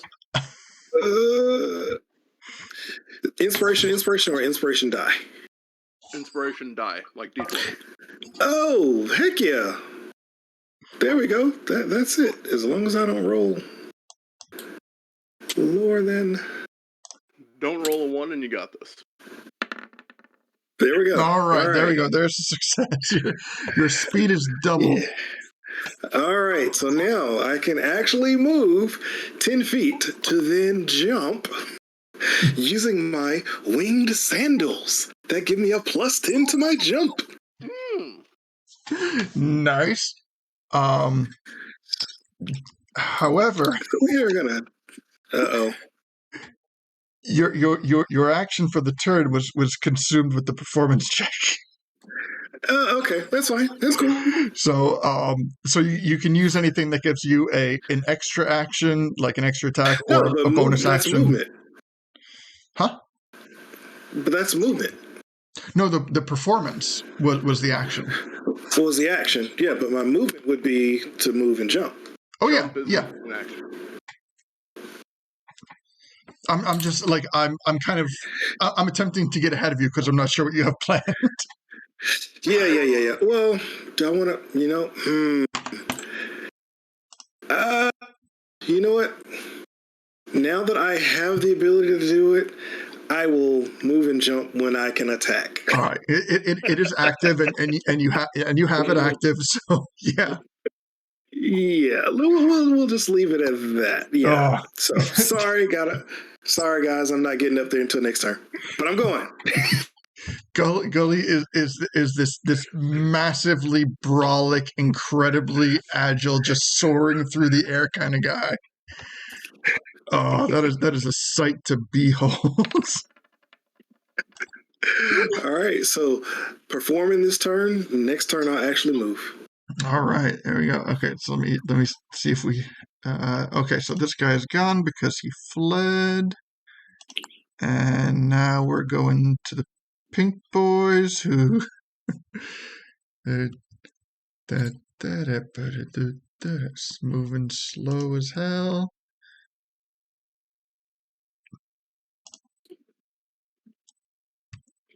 Ah, man, that inspiration die came in quite handy. Thank you very much.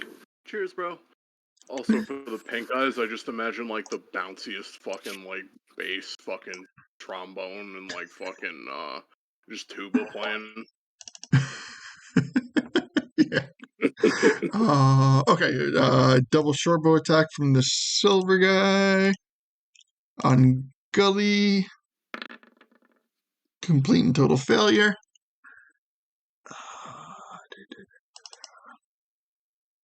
And They've got a nice little line going now. I think I'm gonna jump a different direction.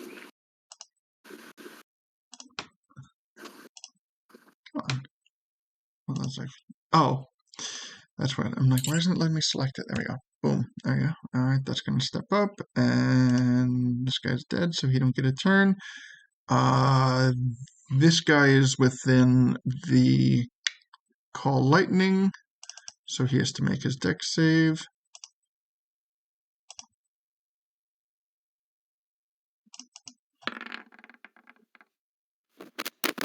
That's a fail. What's the damage on the? Huh? Nothing. It's call lightning is basically just I call it once and that's it. Oh, for I the turn. thought I was thinking of something else. That it was like a standing thing. There's another spell. Yeah. Okay. All right. Well, then he's just gonna. You're good. Oh, okay. He's gonna creep, and he's going to creep, and this poor lone guy all the way here out in the corner. He just feels so left out of the whole thing. And now we go to Chimkin.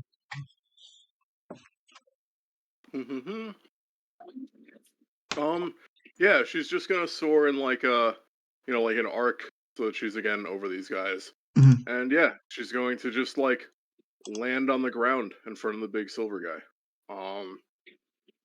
And yeah, she's gonna make some swipe attacks. Well, first she's gonna make an attack with a beak and then her claws, standard fashion. 27 with advantage, so 24 to hit. All right, definitely gonna hit. All right, so she's gonna deal 1d8, 5, and then 2d12 magical force damage. Oh.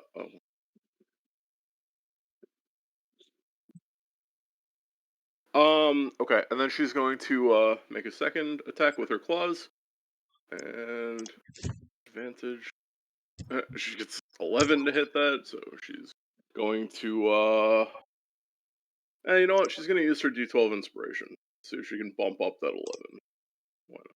Otherwise, I'll probably forget it. Alright, does a 17 hit this guy? A 17 does hit. Nice, okay. It's going to be 2d6 plus 5. So plus 2d12. So, okay, so that's going to be on her second hit. She's going to deal 26 damage. Yeah. And on her first hit, it was, well, you got that. It was 19. So 19 plus 24. Got it. Okay. That's going to be the end of her turn. It is still looking okay. Okay. I assume that Deacon was still riding Chimkin when I moved there. Yes. Okay. Sorry. Okay. Yeah. I just wanted to make sure. Appreciate it. All right. So now we're going to go to Lido.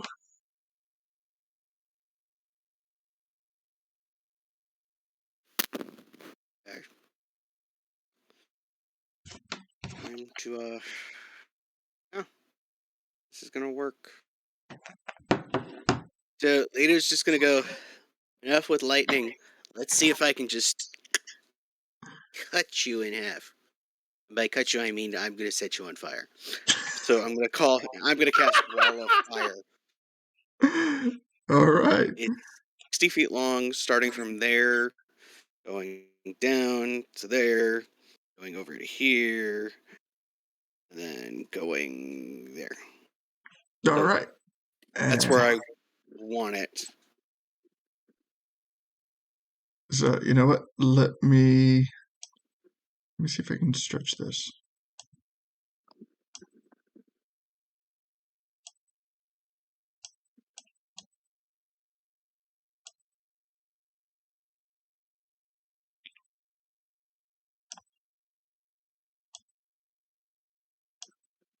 going to take the aura off.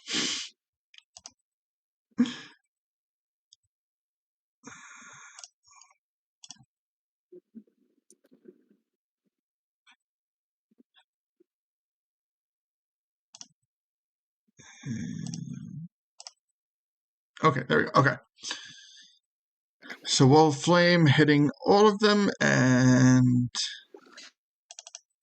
dex save, right? It is a dex of 18. All right. So starting from the top, working the way down. How many am I hitting? 1, 2, 3, 4, 5, 6. Aren't you rolling?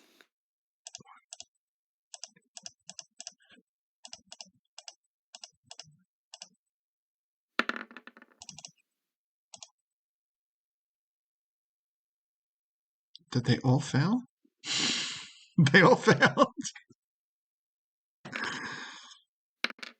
So 22 points of damage to each of them. 22 for, all right. So, And I'm going to... Sorry, Gully, this might sting a little bit. And I'm going to make the wall basically inward, where it's going to do damage. okay. So anything in 10 feet has to make a dex save on their turn.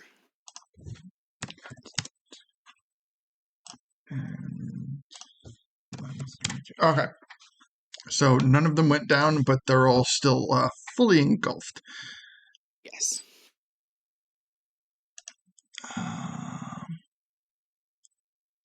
Okay. You know what? Actually, I am going to see if I can put an aura on this that looks decent.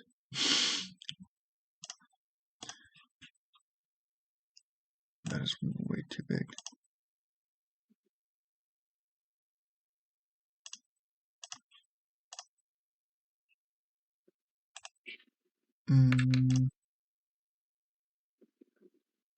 No. Okay. Never mind the aura. Okay. So within 10 feet of the wall, or the wall is 10 feet? The wall is 60 feet across, but 10 feet from where it is, if they're within 10 feet, they have to make a dex save or take the same amount of damage again.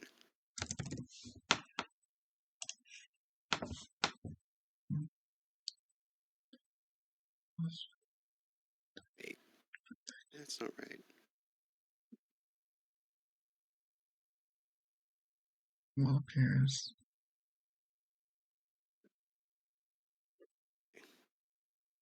Okay. On one side of the wall, selected when you cast the spell, it deals 5d8 fire damage to each creature that ends its turn within 10 feet of that side of the wall. Got it. Okay. So you know what? I'm going to try to stretch this wall out a little bit to show that. It's 1 feet and then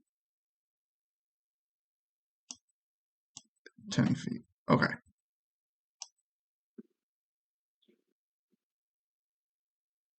Okay, so for simplification purposes, I simply made the wall 10 feet wide. Because the wall is 1 foot thick and 10 feet beyond that is the damage range. That makes sense? Yes. Okay. So the original point of the wall is this line here. Can I? Nope, that's centered. I don't want to center. Snap the corner. Yeah. So this is the line. This is the actual line of the wall, and it goes out 10 feet. Got it. Okay. Okay. Anything else on your turn? Well, no, I wanted it literally to form on top of them. It is. Is it not? No, you said it was back 10 feet. I literally was meaning it literally went through them. Right. Hold on. Maybe hold on. Let me see. Let me see if I can find a better thing. Let me put this over here. Because I think we're saying the same thing. I'm just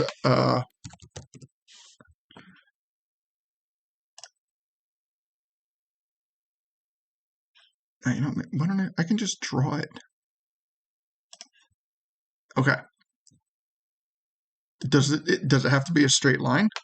Or No. okay. It's just So connected. here and then it goes here and then it goes here. And I'm gonna try to select it and move it.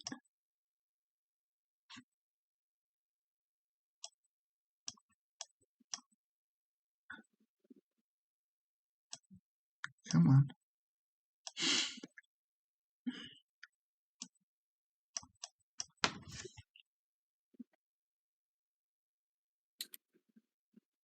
So this is the firewall.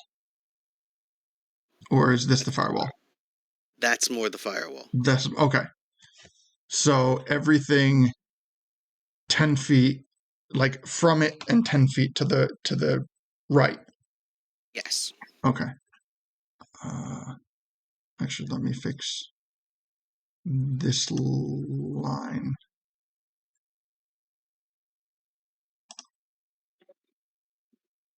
Because I want it to actually, there we go. Okay. So that's the line on the bottom more. Yes. Okay, got it. Perfect. Nope. No. All right. So, anything else on that turn? Okay, got it. All right. So now we're gonna go to Deacon. Okay, Deacon, the character Deacon? Or? Yeah. Okay. Okay. I'm going to look at the Moblin, and yeah, I'm gonna just like first I'm gonna unload just like you know what? 3 sharpshooter attacks just directly in a row. So Mhm. I'm going to walk up, stand behind Shimkin's head, and I'm going to point and shoot. So here we go. Here we go. 119 to hit. Definitely will hit. Okay, I'm gonna do that thing where I add a D12 to my armor class and damage. So I get +3 AC and +3 damage to this attack. Mhm. And then it has the 2d12 damage from being a martial weapon. So that's 33 damage for the first attack. All right. It's still kicking. Not looking that hot, but still kicking. Another critical hit. So yeah, we're gonna roll that 4d12 again.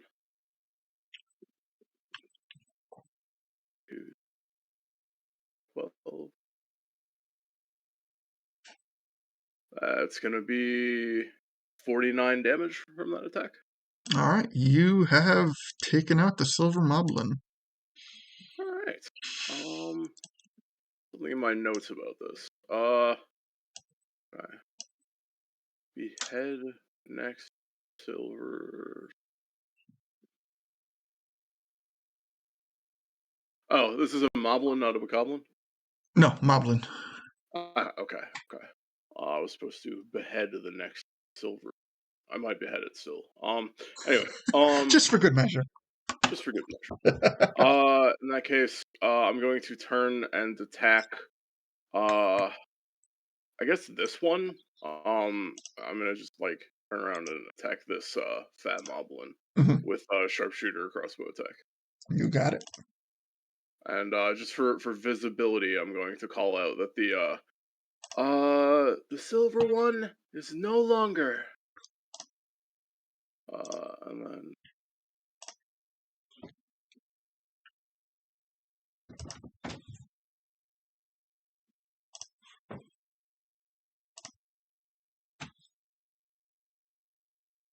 All right. So 18 plus 2d12 for 32 damage on that one. All right. 14. Get my thing straight. I did that right? 14. Oh, you said 14 to hit?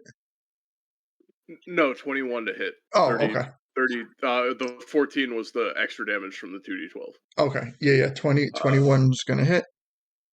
Yeah. And 2 points. So yeah, 32 points of damage. 32. And okay. Minus 32. It's still doing okay. Okay. Hmm. I was going to drop Trenser's transformation until you said that magic word. And until then, that'll end my turn. All right. Okay. So now we go to Gully. All right. My only option is to jump over here. And the flames do not touch me here because they're facing forward to the right of that line, right? Correct. Okay. To the right. All right. So, wow.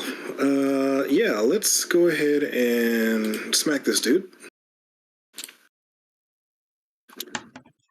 21 to hit. 21 will hit. All right. So that'll be 21 points of damage. All right. And hold on.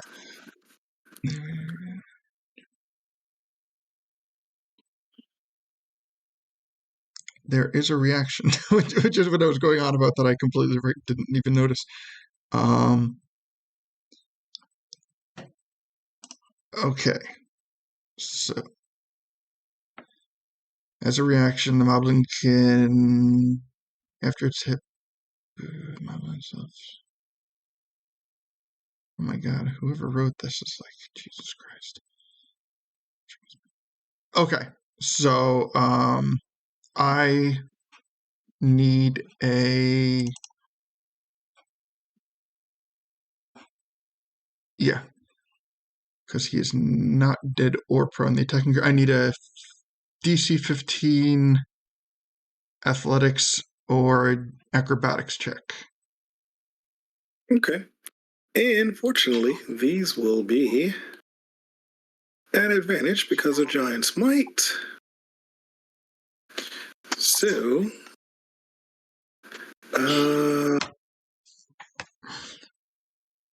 we'll do athletics. Wait. Did it roll? No, it did. Yeah, it did. But All I right. meant to roll at advantage because why not? It's supposed to be at advantage, but I didn't. But I don't know. Is 20 good enough, or do we need to go ahead and do that advantage roll as well? 20 is good.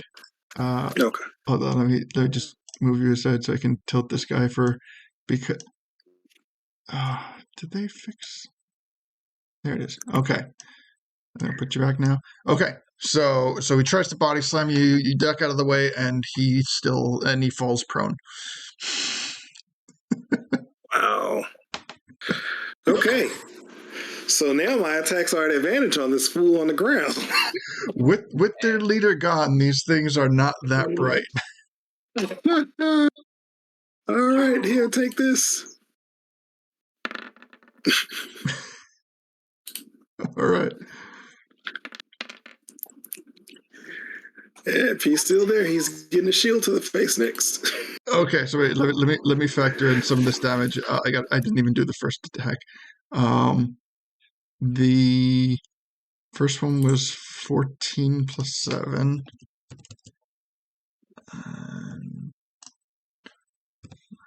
And then the second one was 9 plus 6 is 15 points of damage. Yep, it's still up. Well, it's still there. It's Still not there. Okay. Yeah. All right, so shield bash him to the face. All right, definitely gonna hit. All right, for another 7. All right, topping icing on the cake for another 7 points. And that ends my turn. All right.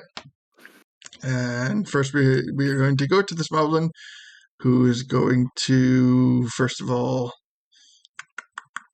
at the beginning of his turn has to make the save, right? No, if he stays in the wall, then he has to make the save. Or if he ends his turn within 10 feet of the wall. Okay, so Or on that side. So in order to get up from prone, that's going to take half of his speed anyway. So with a remaining speed, he is not going to be able to move. So he will definitely end his turn within range of the wall. So DC 18 or 30 points of fire damage. X. What? 30 points of fire damage it is. Should have just stayed on the ground. It is very possible that he will be returning there shortly. All right, so then we have this guy who's going to, which still puts him within the wall. So he's going to make his dex save.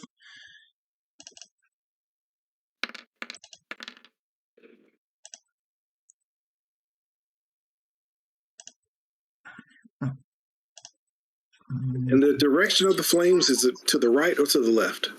To the right. Okay. All right, and this one is going to take 28 points of fire damage. And now we go to this guy who... He's out of it. Yeah. So does he have... I didn't even look to see if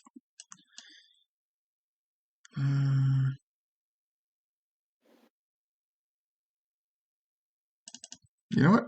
As an absolute act of desperation, he is going to throw a spear at Gully.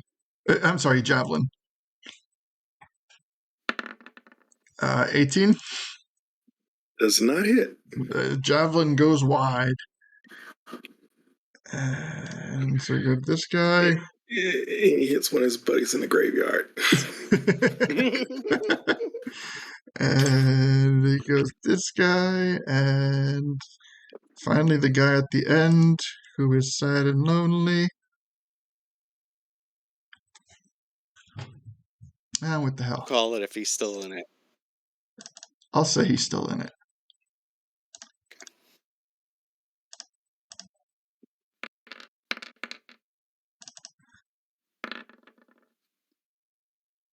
So 25. 25 points. All right. 25 Good points. stuff. Good stuff. All right. So we have dealt a good bit of damage this turn, thanks to the firewall, and now we go to Chimkin. Okay. She's gonna fly down here. Come on, Chimkin. Go ahead and clean him up. Fly to this one, to this position over here. You can step back. She's going to attempt to peck at him.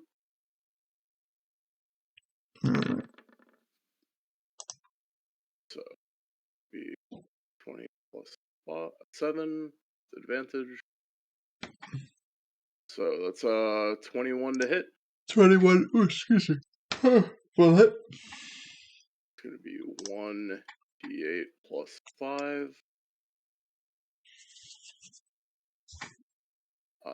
6, 2d12. So 23 points of damage. 23, all right. And I believe it has turned the corner. Okay. I'm going to make my claw slash attack. For 1d7 with advantage. 25 to hit. 2d6 plus 5. 13 plus. So for 30 points of damage for that one. All right. Minus 30. It is still cooking. Okay. These these things got a bank on them. Fair. Well, unfortunately, that's all she can do, so she's gonna move down here. Yeah, that'll end my turn. All right, and we go back to the top of the order with Lido. Okay. So, I am going to down over the wall, notice the moat, and go, what the heck? And swan dive into the moat. Hell yeah. All right. I will simply say that the moat is like 5 feet off of screen. Okay. So I will jump down into the water. And then how far can I move? I guess technically you haven't used any of your movement yet. Well, the question is, how big is the moat? Because I have a 60 swim speed, but a 30 walk speed. So, Well, what did we say? We said that the drawbridge was about 50 feet, if I remember correctly. So, okay. given that Then there's land on each, I would say that the moat's about 30 feet wide. Okay, then I will go and try and jump out of the moat as far as I can. The water. Sounds good. So that would put your that would still put your speed at 30. Okay. So then I have 10 feet. No. Right? Am I using that correctly? This is 20 yes. feet across. Um, And another 10. let's see. Let's see. He swam 30 feet, and then he should still have 30 feet of like walking. See. Yeah. Okay. I want to make sure I was doing that math right. So yeah, just for like simplification purposes, to get you onto the battlefield where you are, you have 30 feet of movement speed. Okay. And I am going to move right there, just outside my wall. And as an action, as I am sadistic this way, I am going to thorn whip this dude. Nice. All right, so give me that thorn whip attack. 14? Ooh, no, it just misses. No, then I just stand there going, fine, you just sit in my fire then. This, I warned you guys to stock up on D4s. It's fine. Oh, yeah. All right. So you kind Just of like standing there. the thorn whip tries to like grab it as it cuts through the flame, and as you give it just a yank back, you feel that it is not taut, unfortunately. It's fine. I stand there glistening in the moonlight. Firelight. Water cascading down me. Beautiful. No doubt, giving one of those classic Lido poses. Your wall of fire burned your thorn with reach. It's fine. All right. Meaning to do that. So that ends your turn.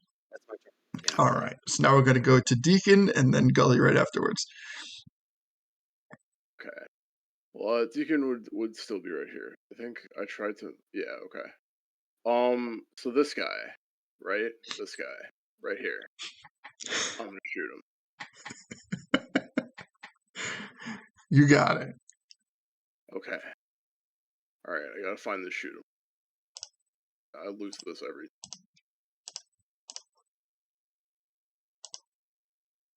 Where?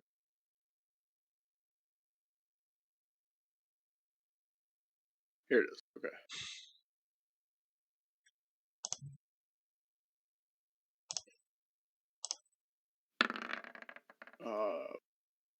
So 24 to hit. 24 is going to hit. That's gonna be 33 damage.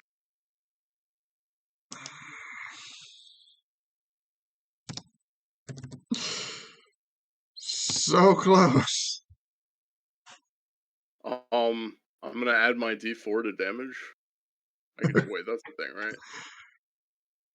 I'm mostly doing it. I don't actually know if that's the thing. Yeah, that's the thing. Okay, I'll do it. Okay. 3 damage. That'll do it. Yay! Nice. I like to imagine I just follow up, pelt him with a fucking silver, with a fucking rupee. Yeah. Just keels over.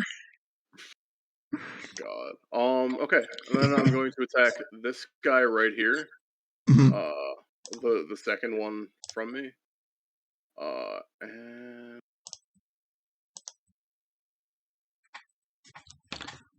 all right. I'm gonna make another sharpshooter attack. Mhm. 24 to hit. 24 is gonna hit. All right. So plus the 12, 6, and then I'm going to burn my last inspiration. Actually, nah, it's not worth it. I'm gonna use my Master's Flourish that I unlocked, which lets me use at any point a free D6 once per turn instead of an inspiration die, Okay. in exchange for being a D6. So, and I'm going to attempt to push it 5 plus 1d6 feet away from me. All right. So it's moved 9 feet directly away from me, back into the wall. Like, through the wall at that, so I believe it should be taking some additional damage from Leto's wall. Yeah, if it enters the wall again. When it enters, it has to make a save. Yeah. There we are. Nice. Only 14. That's okay. Still 14 good. points of damage. It still counts. Okay, so let's get a total damage on this guy. Oh, I have one. Wait, that's 2 attacks, right? Was that my second or third attack? On Second. Yeah, okay. So I yeah. have one more attack. So oh right, but total damage, right? I forgot. Okay, so that's gonna be 20 plus. So that's gonna be 30 damage for my second attack. And Okay, then 30 damage guard. plus the 14 is 44. Yeah. Got it. Okay, and then I'm gonna make I that think last that's attack. still the best looking moblin on the map. Man. Well, let's see if we can change that with one more attack. No, not anymore. Not anymore. There is the one moblin that has more HP than it. Okay. Really want to use that attack for, but I feel like that's irresponsible. That's the best kind of responsible. That's true. Fuck it. All right. 17 to hit. 17's gonna hit. Clean this up a little bit, you know. Okay. Oh yeah, 2d12. Okay. I think so these things AC is 15. Sure. 32 damage. All right, 32. All right, that ends my turn. Okay. All right. So we got Deacon working his way up. We got Gully working his way down, and so right now we got Gully, and then afterwards, eventually we'll have Leto getting the meat in between. So Gully, what is up? All right. We're going to move there so this guy can't back up. And just going to go ahead and smack him again while he's still down on the ground. Oh, he's not prone anymore. Oh, he's not? He's up? Okay. Yeah. All right. That's right. He did get up. Let's smack him back down. Ah, darn it. That did not hit. No. All right. So we'll swing again. That hit him. Yes. And All right. we're looking at 18 points, and it cannot take a reaction because it is dead. Nice. Okay.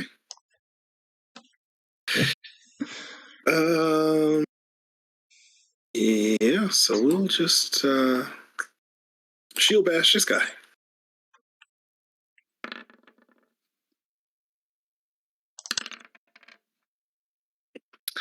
And that's Gully's turn.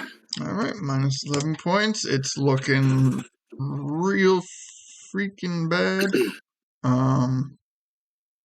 Do these guys? I keep forgetting these guys have. You know what? Just because I haven't, just for shits and giggles, we'll go ahead and smite this asshole also. Yes. Oh.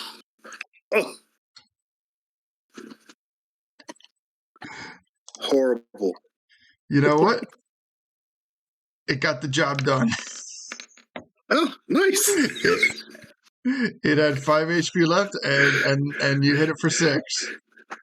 Nice. Okay, we'll take it. There we go. All right, so I'll throw that bad boy up there too.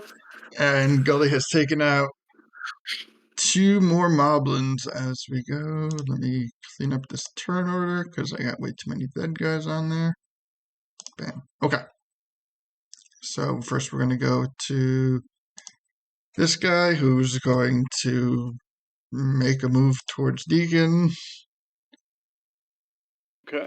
And then we're going to go to this guy who's going to make a move towards Gully. And we have this guy who's going to make a move towards Lido. Is this the save's at the end of the turn, right? It's at the end of the turn. Okay, so he is going to make a spear attack on Lido as the flames bite him in the ass, and that's going to be a critical fail. I'll throw in the dex save for the wall of fire, and Ooh, Mm. nice. So 34. all right. Take that fire damage. So I will be completely transparent. That thing after that has 6 health points left, and we go to Chimkin. Okay. All right. It's gonna go over here, fly to within this thing. She's going to So okay.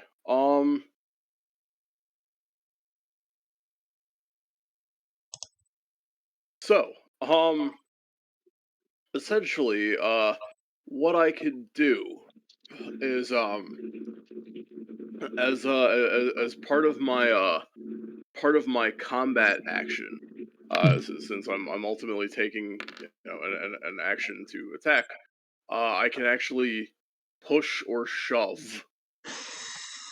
So instead of my attack, I can use instead of one of my attacks, I can attempt to knock it prone or push it away from me.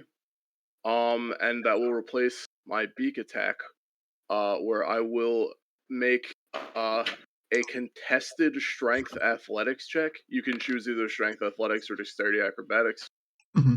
And if I win the contest, I will push it 5 feet directly away from All right. back into Lido's fire. So I will throw in a strength check for the contest. You know what? Don't even bother. There. Nice. Thank Back you. in the fire. All right, and then since it's still peeking out of the fire, I'm gonna walk up to it and I'm gonna make a claw slash attack for my second attack instead of my beak. So All right. the So it's going to take 14 from the wall of fire. and then I rolled a 21 to hit with my claw attack. Yep, that will hit. Okay. And 6 plus 7. Wait, 2d6 plus 5, sorry. So 11 plus 11, so 22 additional damage points from Shimkin's second attack. all right. And that'll end her turn. Okay. I will let you know that has 52 hit points left. Excellent. And we go to Lido.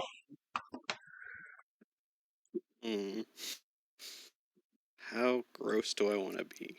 Very. Let's see. I have to make sure. Yeah, that's gonna do it.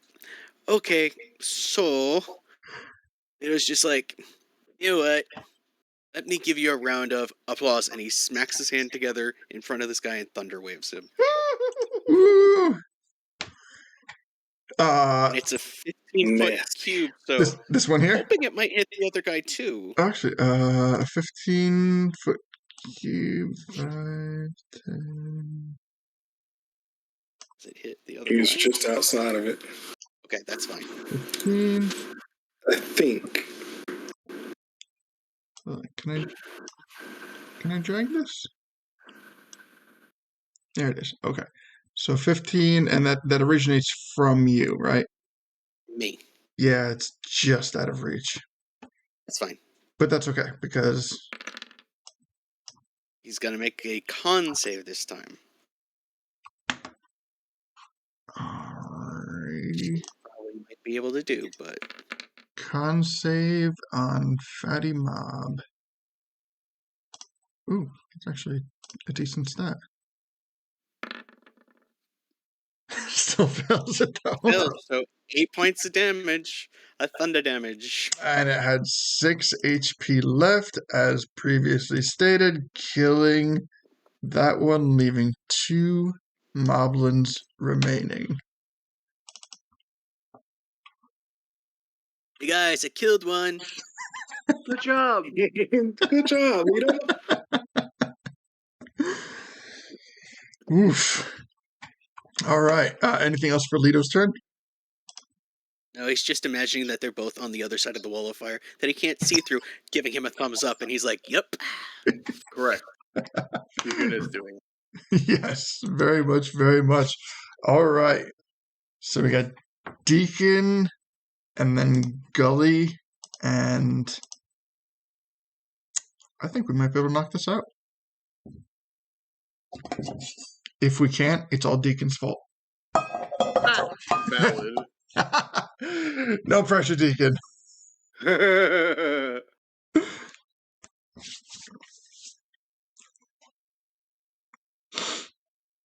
Oh, sorry, I forgot that also means my turn. I was like patiently waiting. Like, okay, now. Very, very Deacon moment there. Okay. All right, so let's check out this round of sharpshooter. All right. 15 to hit. 15, that's the magic number? Yep. Okay. All right. So that'll hit plus 2d12. 16, so 38 damage for number 1. All right. 38, still standing, but it is no, it's not even the weakest one on the field yet. Nice. Okay. Volley number 2. 18 to hit. 18 will. Okay. Do my 2d12. Honestly, don't even stress it. I'm looking at this 22 points, and that's enough. Excellent. So 22 points, killing that Moblin, leaving 1 remaining. I'm gonna just take the other shot at the other one. And yeah, fuck it. Let's just see if we can end this here. Yes. Let's get her done. Yes. Ooh. 18. OMG. Plus. Yeah, that'll do it. Okay. It had 13 points left. Okay, so you have cleared the field. You have cleared the battlefield. You have taken out this aggressing party that attempted to break its way into Hyrule Castle Town. So, given that there was only seemingly one intelligent creature in this entire battle on their side, and they had a freaking catapult. So how was this whole thing orchestrated? What was a singular silver moblin smart enough to orchestrate such a thing? We turn around and just like every guard is dead.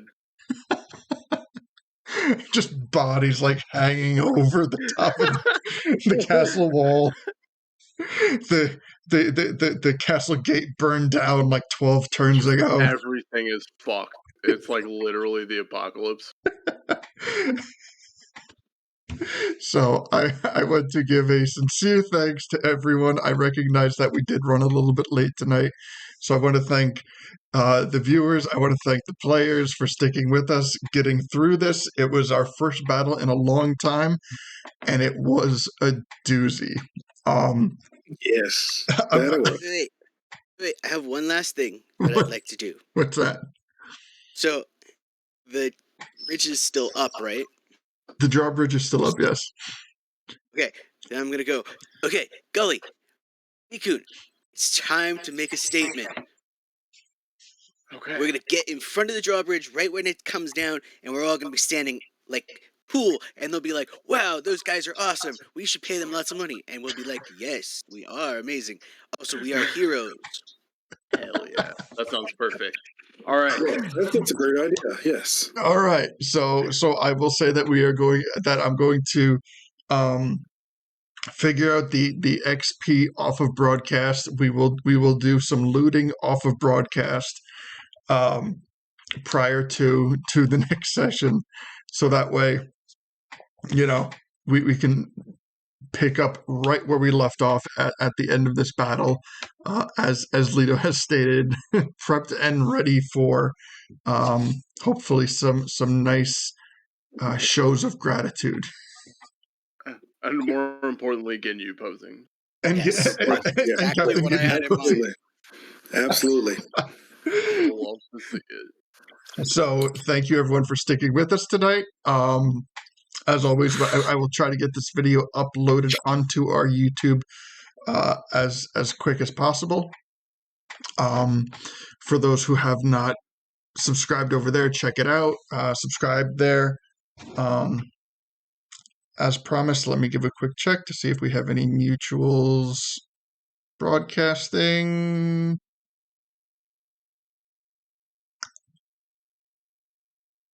We do. So who I'm going to send you over to is somebody who is not just a mutual follower, but somebody who I know in real life, somebody who all three of these people have played at a table with at one time or another. It is well, in keeping in the spirit of character names, it is my old friend Amatu, who plays much like Lito and other Zora were played. So let me start prepping. Let me see if I can prep that raid.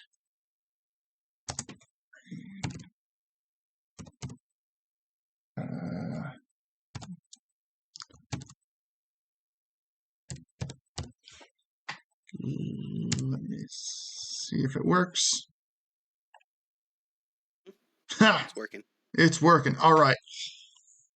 So, if you wouldn't mind, I know, as I said, that this broadcast has run later than usual, but right now he's streaming Kirby's Dreamland, Kirby's Return to Dreamland. So, even if it is just to pop over, say a hi, say you came from the Legend of Zelda campaign because he spent much like he has spent years playing this campaign and he is well familiar with it too. So this is where I'm going to wrap up and switch over to the closing screen. And thank you everybody, and drop in and say hi to my friend Amatu. That's EMATU. And next week we will have our chat broadcast. We'll talk about things and we'll keep moving forward. So again, thank you everyone and have a great night. Bye.